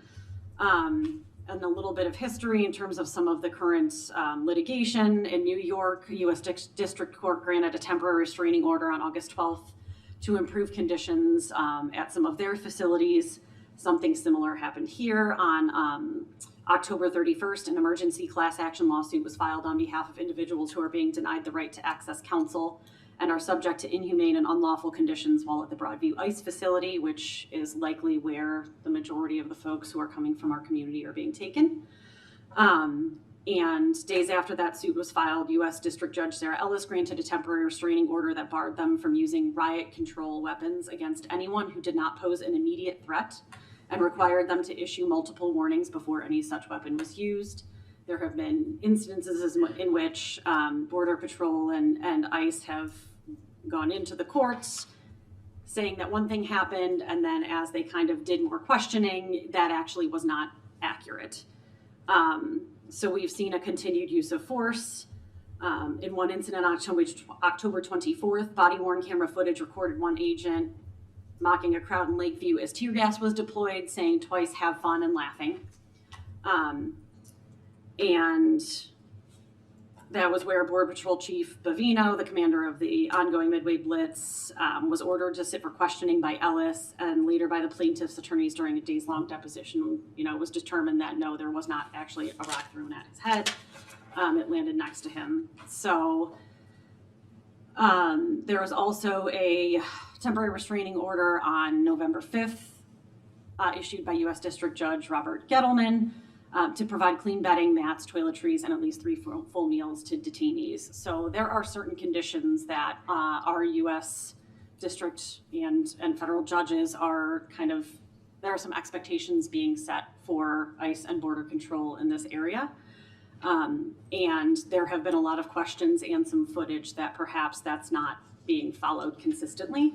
And so as a municipality, I'm really interested in making sure that when our residents report that there is something happening in the village, that we just have our eyes on it and again, have camera footage that everything is going down as the judges have suggested that it should, and that nobody is violating any of those restraining orders. So that was kind of the background and the purpose of me bringing this forward.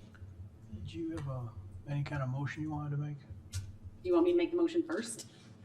Yeah. All right. I think so. All right, so I move to direct staff to develop 2 resolutions. One, to prevent U.S. Border Patrol and Immigration Customs enforcement prevent them from staging on village property. And a second, that when a community member of Downers Grove calls the police or 911 stating that there is ICE or Border Patrol activity, that we send a uniformed officer with a body camera to observe. Second. Okay. And again, this is an observation. It is not an interference. That's, again, not the role of our municipal police, but it is more to make observations and ensure that moving forward, if we need footage, that everything has been followed. Thank you for that. Any discussion from the council? Tammy, go ahead. Yeah, I'd like to speak in support of both aspects of this resolution. The first one being to pass a resolution prohibiting staging. There's a well-known principle in federalism that a subnational government entity can't be dragooned or commandeered or coerced into doing the dirty work of the federal government, because it presents, as Ms. Tryloff stated, an accountability issue, so that when voters are voting, they don't know who the proper party is to blame. Yes, there may be exceptions for national security, but nothing has been shown to prove that this is an issue of national security, and it is just pure federal overreach. And we are in a position, even if that involves a position of civil disobedience, to set an example on that end. And with regard to the second, there's been many citizen comments that have talked about how immigration law and citizenship is complicated. It is not complicated. The 14th Amendment protects citizens even if they are not naturalized in the United States. And going back to the post 9/11 scenario and attempts to keep enemy combatants, not even people living in the United States, let alone not having formal citizenship, the Supreme Court did rule that even those enemy combatants on American property are entitled to the basic benefits of due process that any other citizen is available to. So something as simple as keeping a record of ICE activity certainly falls within the parameters of providing due process to people that share our country with us. That's it. Thank you. Anyone else? Mike, go ahead. Sure. So I have a few questions. First, I'm wondering, has the state of Illinois, are we aware of whether or not the state of Illinois has taken any similar action to forbid federal ICE Border Patrol and ICE staging on state property? Yeah, it's like the, I just looked it up earlier. It's like the, did you look it up? Yeah. Yeah, it's the state law. It was just recently passed, Yeah. and it's exactly about that. Yeah. Yeah. So there's at least some I would then think there's some leadership on that and some alignment on that. I have questions whether or not that is going to accomplish the stated goal, though. If we prohibit the staging on Village of Downers Grove property, then where is it going to happen? Because they're still going to do what they want to do. So now the staging is happening where? On other properties in the village that are controlled by other governmental entities? Yeah, federal property. Mm-hmm. Go hang out at the post office. Yeah, well, So the Park District would have to do something similar. I'm just saying, it's pretty limited here. As well, I kind of wonder if this is accomplishing the opposite of what you want, because if the idea is to observe, right? If this was taking place right in front of our police station, what better place to observe what's going on? So it's just, I have some concern there. And then the second piece of this, so we talk about any Border Patrol or ICE activity reported by the public. So it feels like there's a presumption that those activities are illegal or somehow, I mean, I don't know that I can make that presumption. And I'm searching for other examples where we've done something similar to this, or somebody's done something similar to this. Do we have examples where there have been several restraining orders filed against Right. federal governmental agencies? Well, can I finish what I'm saying, and then maybe everybody can have their say? But I mean, that is the question. Do Okay. we have those examples? Yeah, I don't know. Right now, our citizens have the ability to call 911 if they observe an illegal action, or they observe citizens' rights being violated. And when our police officers respond to that, their cameras are on. They have to be by state law. So you mentioned you mentioned civil disobedience. I don't know that that's something that we collectively want to do as a village. That seems like something that we would be doing as citizens. I just want to be real clear in that I've seen the same things that we've all seen in the media, stuff that, I mean, it makes my stomach turn. I can't believe this is happening in the United States of America. It's certainly not very neighborly, right? And when we talk about, liberty and justice for all, like we did at the very beginning of our meeting tonight, it certainly doesn't feel like that to me with a lot of what I'm seeing. I'm not sure that this action is going to make, I don't see where these actions will make our residents safer. And I don't know that it'll prevent any of these things from happening that I think in your objective, you stated that ensure that Downers Grove community members' constitutional rights are not being violated by U.S. Border Patrol and ICE by documenting their presence when reported. And I don't see where this action actually prevents this thing from happening. I feel a little helpless in this, honestly, I do. And I fully support the motivation behind doing this. I just don't know that this is going to accomplish what we want to get done. So The purpose isn't prevention, which is why I didn't state it prevention in there. The purpose is to document, so that moving forward, if there are questions about violations of, people's constitutional rights, that we have a record of it. Understood. But you use the word ensure. Yeah. Ensure that the Downers Grove community members' constitutional rights are not being violated. Yeah. So So that would be part of it, because then there would be a court case moving forward. Yeah. So we could be supplying things to our, state's attorney, whoever, if down the road, maybe the federal attorney general, we would have a record of what happened. Because if we don't have a record of what happened, nobody, why wouldn't there be a record? if we don't go out, as of now, I don't think that from what I understand, I don't think the Downers Grove Police Department has gone out when anyone has made a statement that they are present. How is being present breaking any law? Being present isn't breaking the law. But if they are breaking a law and we are present and we are recording, then we are able to then use that footage in the future if folks are getting prosecuted, or if there is a question of a temporary restraining order, or, you know, if there's something longer term being violated. So your motivation here, you're trying to get the public to call the police and then the police to come out and be there whenever they they think they spotted a Border Patrol or ICE agent. Too. And then hopefully that will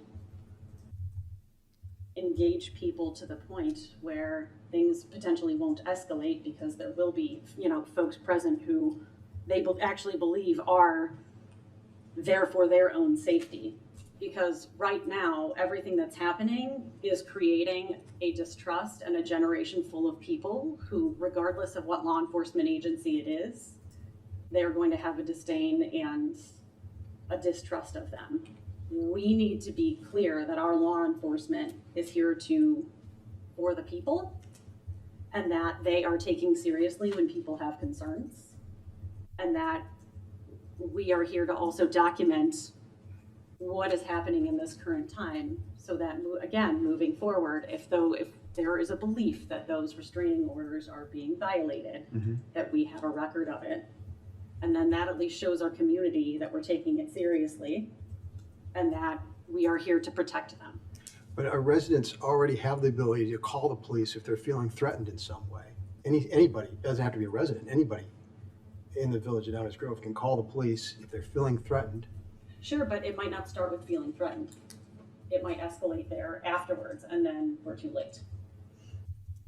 What if we look at it as an extra piece, even if a symbolic piece of our commitment to upholding our duty to our residents and frankly the Constitution, when some people in the government don't think that's important anymore. So even if only at a symbolic level, it puts us on a better side of history, and it's morally the right thing to do.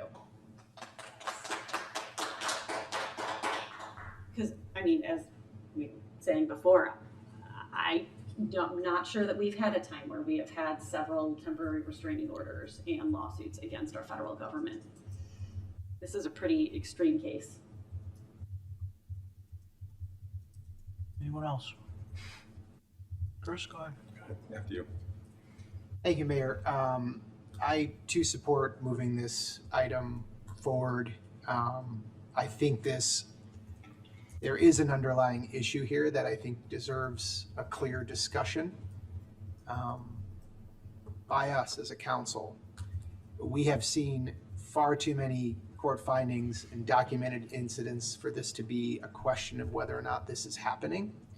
And these incidents, I think, raise legitimate questions about how certain federal agencies are taking action, how they're conducting themselves.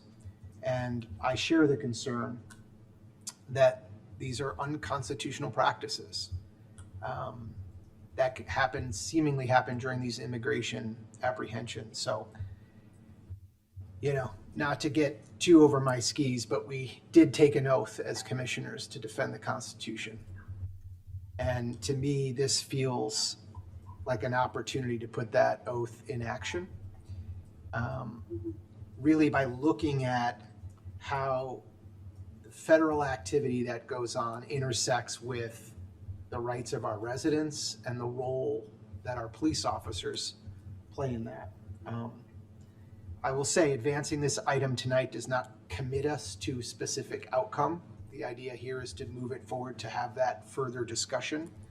But I think it does acknowledge the concerns that are raised, and I think we owe it to our community to explore whether this is reasonable, lawful for us to do as a village, and what actions we might be able to take to prevent and avoid these practices that just violate constitutional protections. So I too, like you, my stomach turns as well.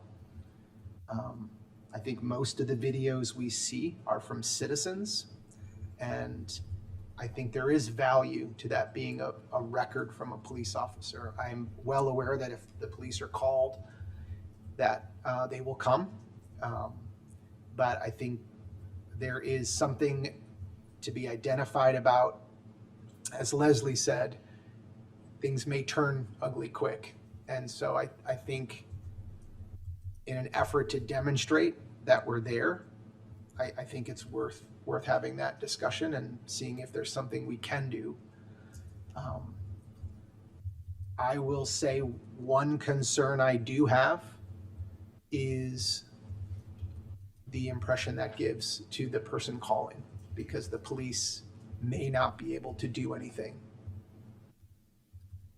But I do think it's worth having a discussion about that. Thank you, Mayor. Anyone else? Rob? So, I mean, I agree. This is uncomfortable, right? This is an uncomfortable conversation. It's uncomfortable every time you turn on social media, and this is in your face, right? So, I think it's important we also look at this from our view as representing all of the residents in Downers Grove, and also in a protective manner with the village too. I think one of the problems that I have, that is trying to disconnect my personal feelings from what we can do, and I think that's my biggest confusion right now, is I don't know what we can do with our own public policy as it relates to not allowing staging areas, or if we even have a policy in place that people can rely on with, if something is happening, I'm going to call the police and they're going to document it. I think we need to take a lesson here from Indiana Jones. And that's when he was picking the Carpenter's Cup.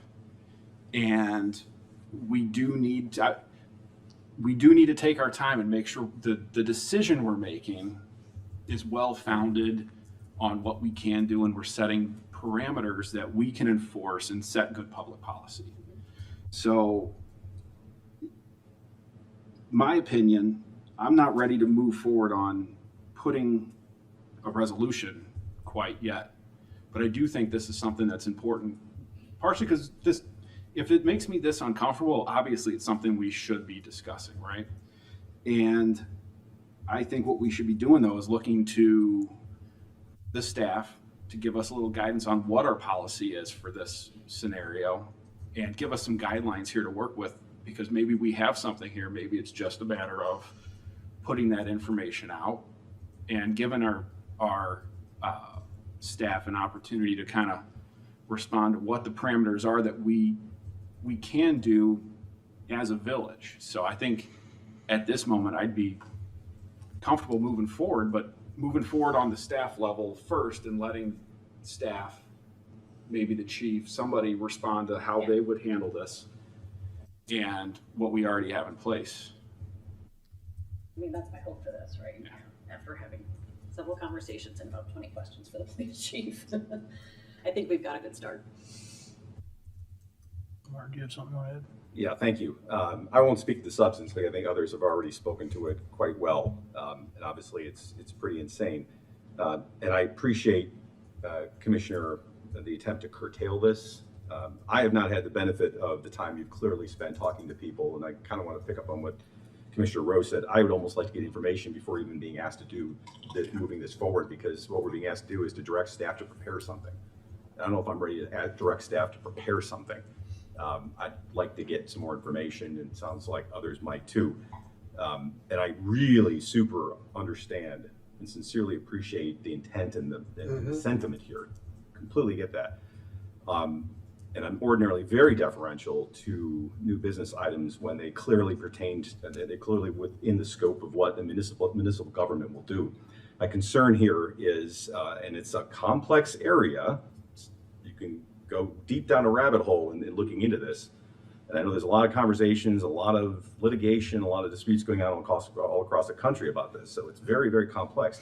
But my concern is, even as, and I appreciate your attempt to curtail these, even as curtailed, these two proposals, which is why more information would be better before I was asked to move forward on this. It still strikes me that these two proposals are beyond the purview of what an Illinois municipality can and should be involved with. There are a lot of things that happened at the state level over the last 20 years that I would love to have done something to change. There are a lot of things that the federal government of the last 20 years that I would like to have done something to change. And there's things that we can and things that we can't do. So I guess what I'm saying is I'm not prepared to go forward with this at this point. What I'm hearing is there's a lot of information I don't have that perhaps some of my other colleagues do that I would like to get before making a decision about whether to direct staff to prepare a resolution.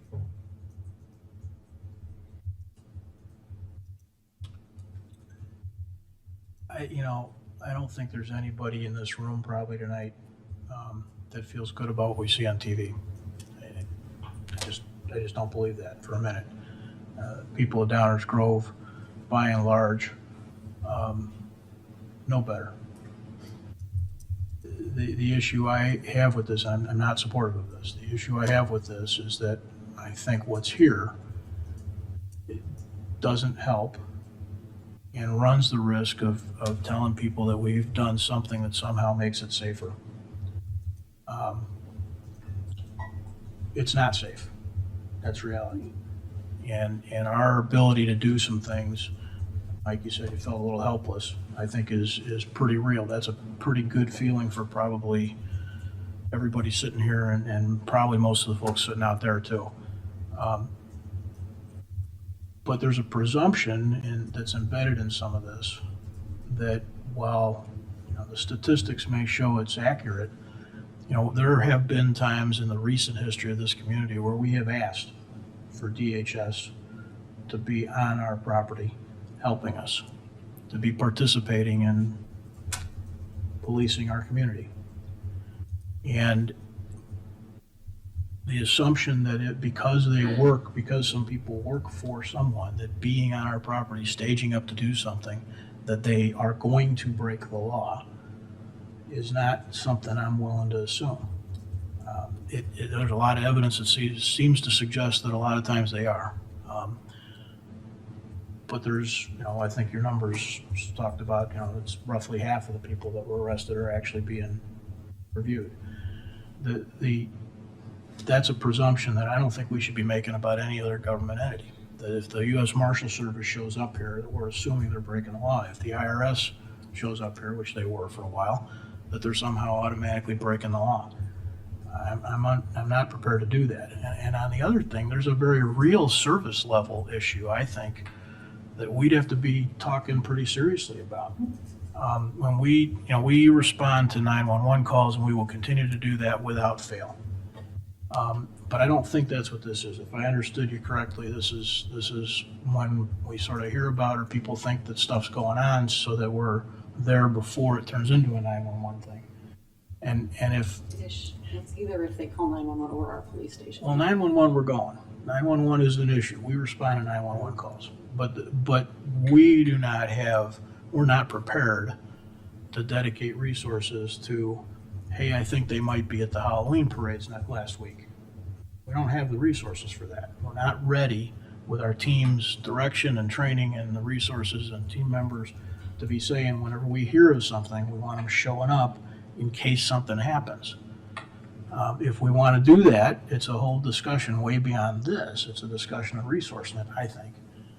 And so for those two reasons, I'm not supportive of this. That said, I would be thinking that a different approach to this, what can we do, is the question that we're all sitting here asking. Well, is there something we can do to not watch this happen in our community?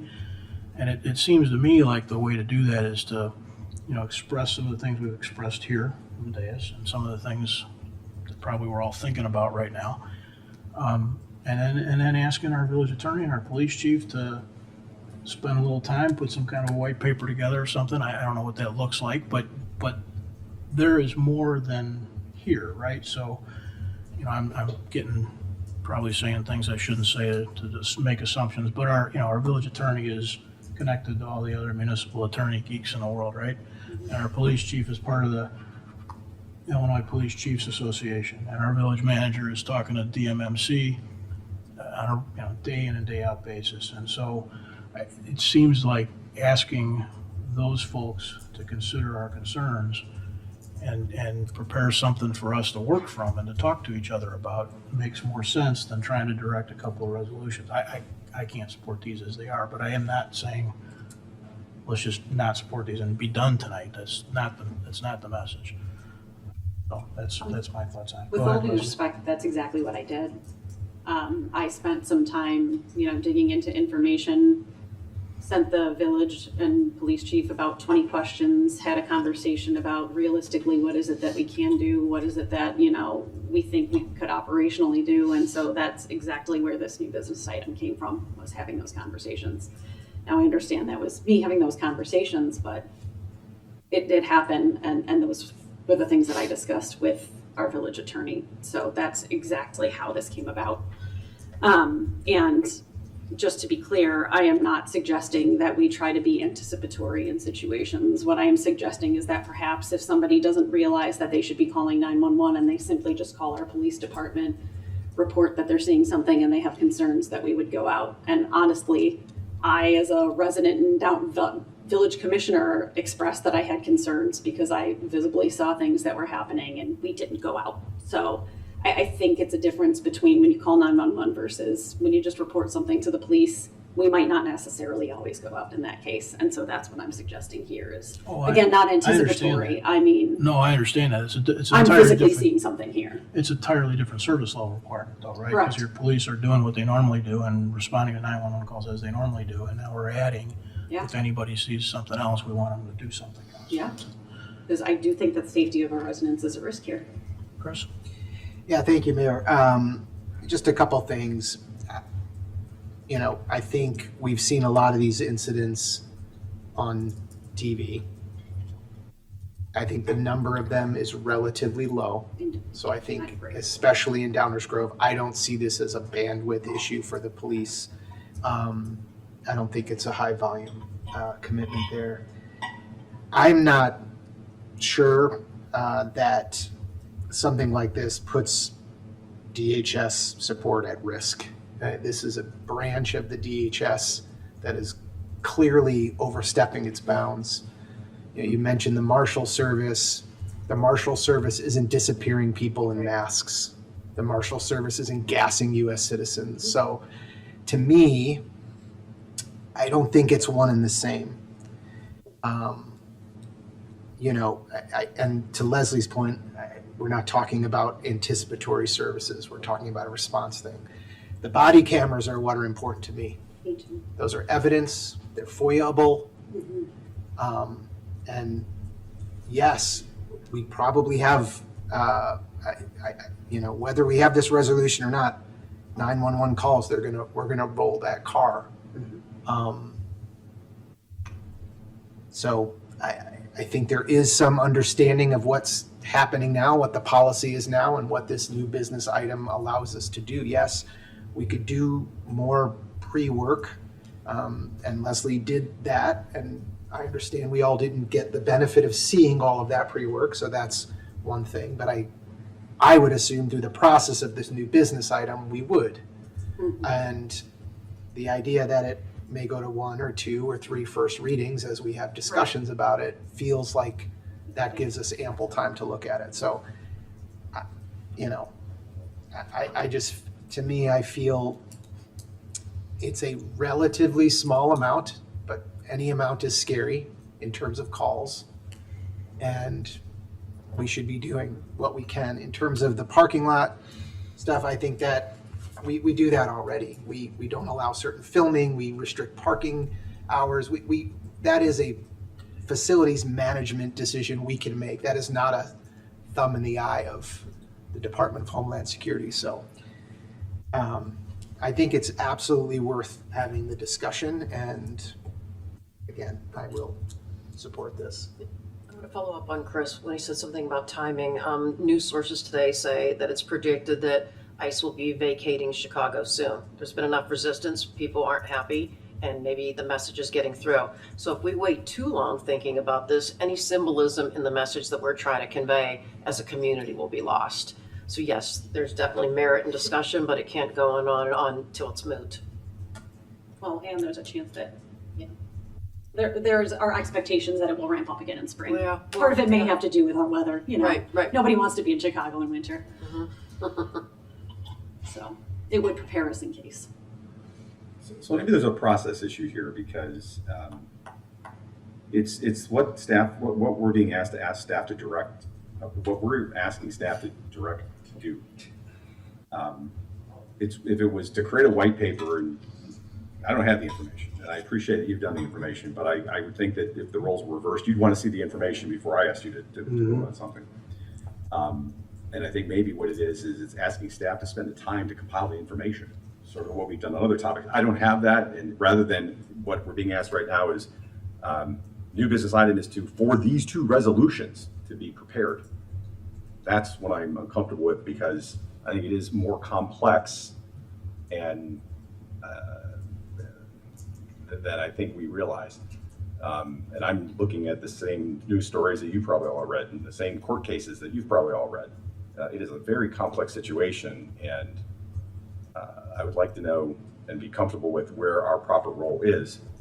So if the request was to direct staff to prepare a white paper on the parameters of X, Y, and Z, yes, that's another thing that's not in our high priority action items. All things always come up that we don't have on our list. I get that. I've said that every year. That would be different than the way this is presented. So that's just to be clear why I'm uncomfortable with as it's put before us.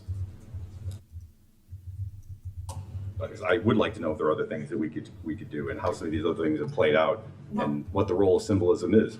And that could be discussed, even if you don't necessarily support a resolution. Because we can have more than one. It can, We but can have amendments. We can have more than one first reading. We can change things as we go. well, The point that's of this like is to let's get write the started. resolution and then debate it and fix it, as opposed to let's start with the right foundation and build it in the right fashion and design in the first place. It's process. Kind of. It's process. But again, after spending a lot of time having questions with the police chief and our attorney, figuring out what our role actually could be, this is literally about all that our role Well, could and be. with all due Legally. respect, I'm confident that you've done your homework. I have not been afforded that opportunity, That was why I put forward the 20 questions though, so. which I also haven't seen. Mayor?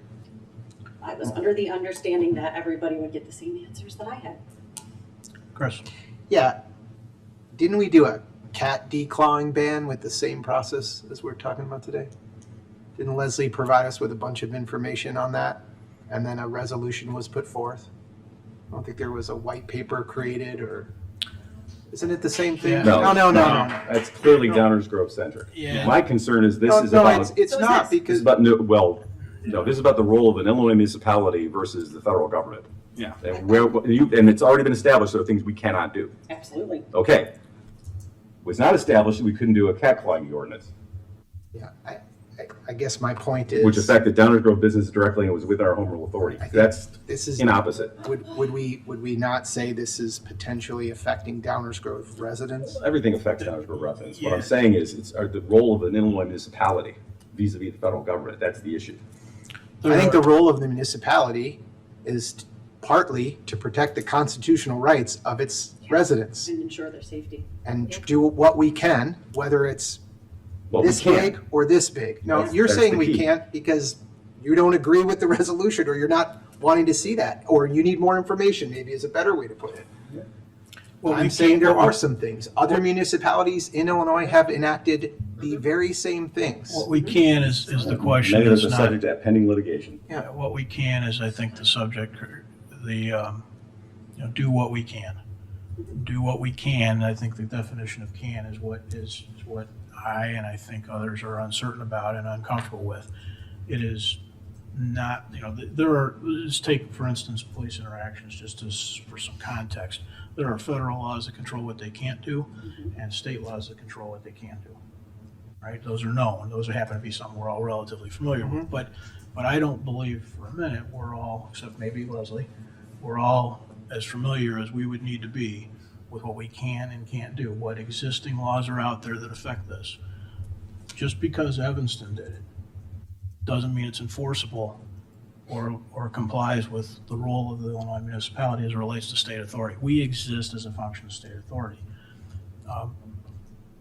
That kind of stuff needs to be understood, in my mind, before we head down preparing resolutions. And that's what I'm suggesting. If we're interested, we should do that work first, rather than ask to have this work drafted up, not knowing if it's something that we can do. I mean, did we know that the cat declawing was enforceable? Sorry to If belabor that So point. cat declawing, we talked a little earlier about other things where, why would Bob not be supportive of trying to walk through a process, right?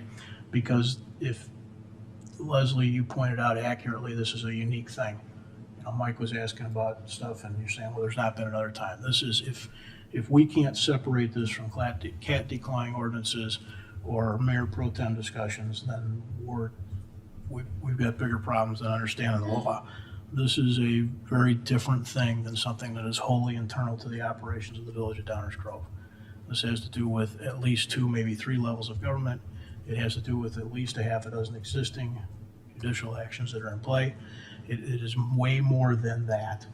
And so it is not the same, in my opinion. Now, if it is for you, okay, but that's why I see it as very different and demanding more input than just heading on a resolution and hoping to amend it. And let me be very clear. I do not equate humans being disappeared with the idea of not allowing cat decline. We all know that. I was addressing the process by which we got there. Yeah.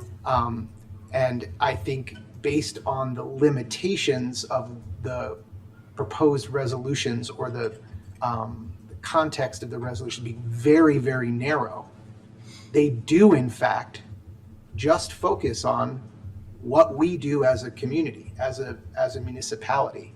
Yes, there may be elements of that feels like we are challenging the federal government, but the narrowness of the scope of these two things are talking about the property that the village manages and what our police will do when called. Those are absolutely things that are in our purview. So whether you agree or disagree is a different topic, which is why I think we should have the further conversation, get the information. But I don't think because it has a national attention on it now, we still have a responsibility to our community, to our residents. And I feel like we're getting into a little bit of, well, if we do this, then the DHS isn't going to come when we need them. I don't think that's quite the way it works. That's not exactly what was said. Okay, lawsuits may come, was mentioned. I mean, What would be I'm not looking to start any battles with the federal government, Bless you. but I'm also wanting to make sure that we are upholding what we have an oath to, which is the constitutionality of these actions. This is an organization who has demonstrated, not theory, not political spin, they have demonstrated a disregard for the Constitution. To me, it's something we should be looking at as a community. So honestly, I feel like all of us are saying roughly the same thing up here, though, is we all have major problems with what we're seeing, and we see this as an opportunity to make some good public policy. But we also want to make sure what we are doing is good public policy. So we'd like more information and make sure what we're doing is right and going to actually be effective. So I think what we're all saying is we're not saying no to this, but we're saying let's pump the brakes a little bit and give the village an opportunity to give us the rest of the blanks that we need so we can keep moving forward. U.S. Border Patrol and ICE has been in business since shortly after 9/11, rightly or wrongly. So they have done a lot of work that has not been assumed to be illegal, has not been assumed to be an infringement of rights. And so assuming that the next action that happens in Downers Grove is going to be an infringement of somebody's rights doesn't strike me as reasonable. And here's what I'm really afraid of. If you are an immigrant in Downers Grove right now, you are likely in fear. I can't imagine you're not. And I do not want to be doing anything I don't want to take any action as a village that does one of two things. Give somebody the impression that we have somehow made it safe or protected them when we haven't. You know, compiling evidence for some future lawsuit does not stop somebody from getting thrown in a van. I don't want to give anybody the impression falsely that we have somehow done something as a local government to protect them or make it safer for them.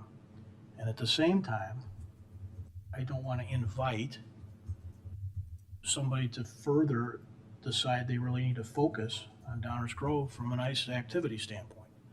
Because this right here, maybe that is what we can do.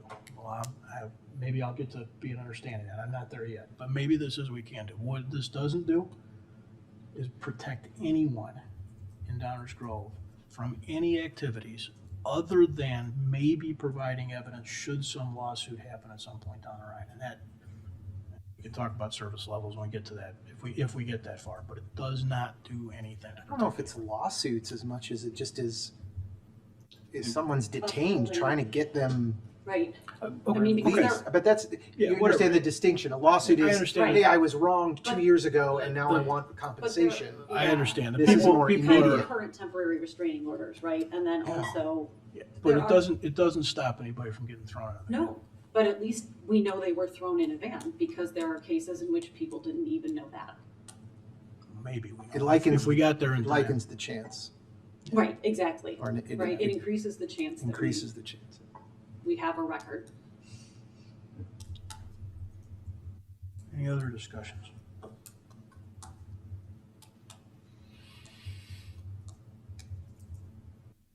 Okay, hearing none. Okay, we should do a roll call. Rosie, you want to call a roll? Commissioner Sadowski Fugit, Aye. Commissioner Sarver, Aye. Commissioner Rowe, Nay. Commissioner Davenport, Nay. Commissioner Tully, Nay. Commissioner Gilmartin, Aye.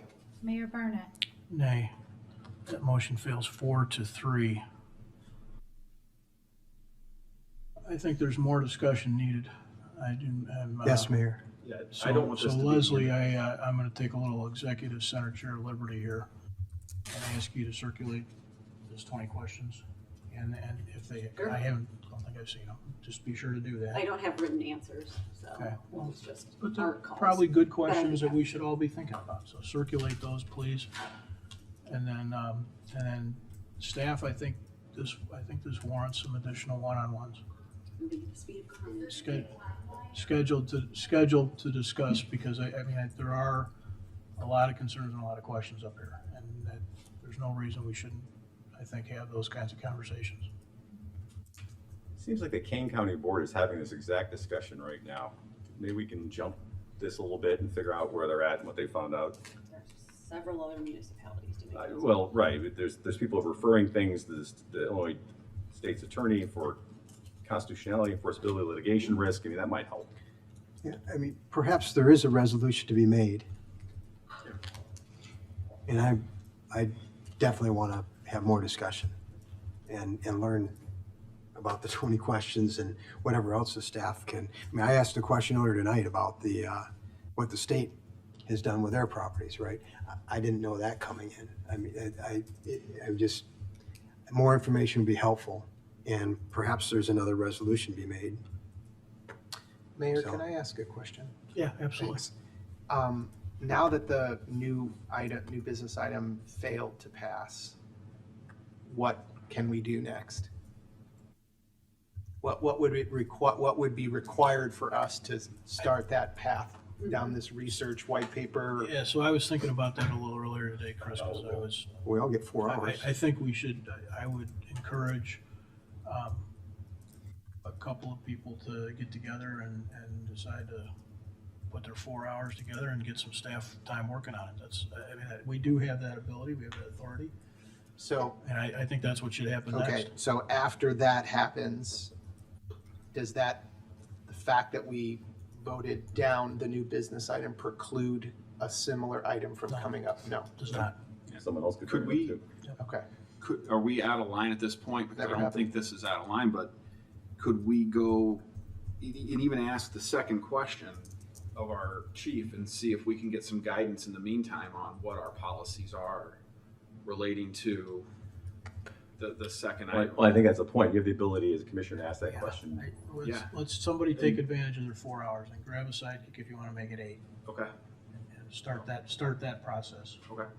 And Chris, it doesn't preclude anything coming back. Okay. We still have potential other council member reports. So let's just stay on the right here. Mike, what do you got? Yeah, since we're talking about our police a little bit, our police department's done some exceptional work here lately. Recently, there was a person that, somebody came up behind and grabbed them, and through the great work of our police department in their investigation, they were able to discover a suspect, monitor that suspect, and apprehend that person in another action. And person went on to, it turns out that they had done this in other communities as well. And so I just want to give props to our fantastic police department for great work and in keeping us safe and trying to prevent things from happening. So that's all, Mayor. Thank you. Thank you. Rob? Nothing further. No report, Mayor. Thank you. Anything else? Nope, Tammy? no report. Chris? Thank you, Mayor. I do want to thank you for your proclamations on hunger and homelessness and Small Business Saturday. Thank you for doing those. And I do want to wish everyone in Downers Grove a happy Thanksgiving. To my colleagues and our staff, hope you have a great holiday. Thank you for everything you guys do for the community. To all of our residents, I hope the holiday gives you a chance to gather with your family, with the family you were born into or the one you choose, and share the gratitudes that make this season, I think, most meaningful. Enjoy the celebrations around the village next week, and may this time together be restful, safe, and filled with connection. Thank you, Mayor. Thank you. Martin? Thank you. Also some lighter notes, just reminding everybody that the Grove Express 5K race is on Thanksgiving morning, beginning at 8:30 a.m. Estimating up to 7,000 people will be running through the beautiful streets of Downers Grove. It's a great way to start the day. And run with 6,000 or 7,000 of your closest friends. Next, the holiday tree lighting ceremony is on the next day, on November 28th, Friday, at 4:30 p.m. That will be, of course, at Linda Kunze Plaza. That is a no-miss kickoff to the small business weekend. Right. And then I would be remiss if I didn't celebrate that Downers Grove's own Muriel Anderson, one of the most famous fingerstyle guitarists and harp guitarists in the world, and the first woman to win the National Fingerpicking Guitar Championship. As she always does every year, comes home to Downers Grove to do a after Thanksgiving concert. This one will be no different. On Saturday, November 29th at First Congregational United Church of Christ at 7 p.m. She'll be performing there. It's always an amazing event, so if you can find the time or the turkey hasn't laid you out, I would suggest coming by. And then, very much like Commissioner Gilmartin, also want to wish my colleagues a very happy, safe, celebratory Thanksgiving. Thanks to Thanksgiving to staff as well, and happy Thanksgiving to all of our residents. We have much to be thankful for, and our community is truly blessed. So happy Thanksgiving to all. Thank you, Mayor. Thank you. I just have a couple of brief things that are really tag-alongs to things my colleagues have already said. But I want to talk a little bit about downtown for just a moment. Last week at the Illinois Main Street Conference, downtown Downers Grove was the recipient of the 2025 Lieutenant Governor's Award for Excellence in Revitalization. Our downtown team does an awful lot of really good work, and it becomes, sometimes we hear certainly, why do you focus on the downtown? It's not really true to say that that's at the expense of anyone else, but it does sort of form the heart and center of a lot of activities, as for instance the Grove Express or the tree lighting. And so please do take some time this weekend. If you're around, next upcoming week and during the holidays, stop by the Grove Express. You'll get to see Commissioner Tully, I think. If you stop by the tree lighting, you'll get to see Commissioner Gilmartin. I'm not sure who else might be hanging around. But our council is part of our community, and our downtown is sort of the center of that activity. And so I do hope everybody participates, because people outside Downers recognize it too. And that's a credit to everybody that's put in a lot of hard work since 1997 or so, when that work down there really started. So please do that. And then just one more sort of kind of editorial about the small business and helping your community. Everybody's going to spend a little time over the next few months considering the opportunities they might have to give gifts to people or to think of others. Amazon's so easy. It's on your phone, right? And certainly they're a Downers Grove employer, so I don't want to badmouth Amazon. But if everybody was diligent and made an intentional decision to try and find some way to engage locally in those efforts, those retail efforts, it really can make a huge difference. There are many, many people, I don't remember the stats, I've got them in this thing, but a huge portion of not only Downers Grove, but of the businesses that employ people are small businesses. And a huge portion of those make it or break it between now and about the second week of January. So please give that some thought. It's an opportunity to really kind of dig into your village and support your village in ways that maybe don't seem obvious, but they really make a difference. They provide taxes, they provide employment, they provide a lot of goodwill. So please consider that over the next few weeks. Is there a motion to adjourn? So moved. Second. All those in favor say aye. Aye. Opposed? We are adjourned. Thank you all. Have a good night.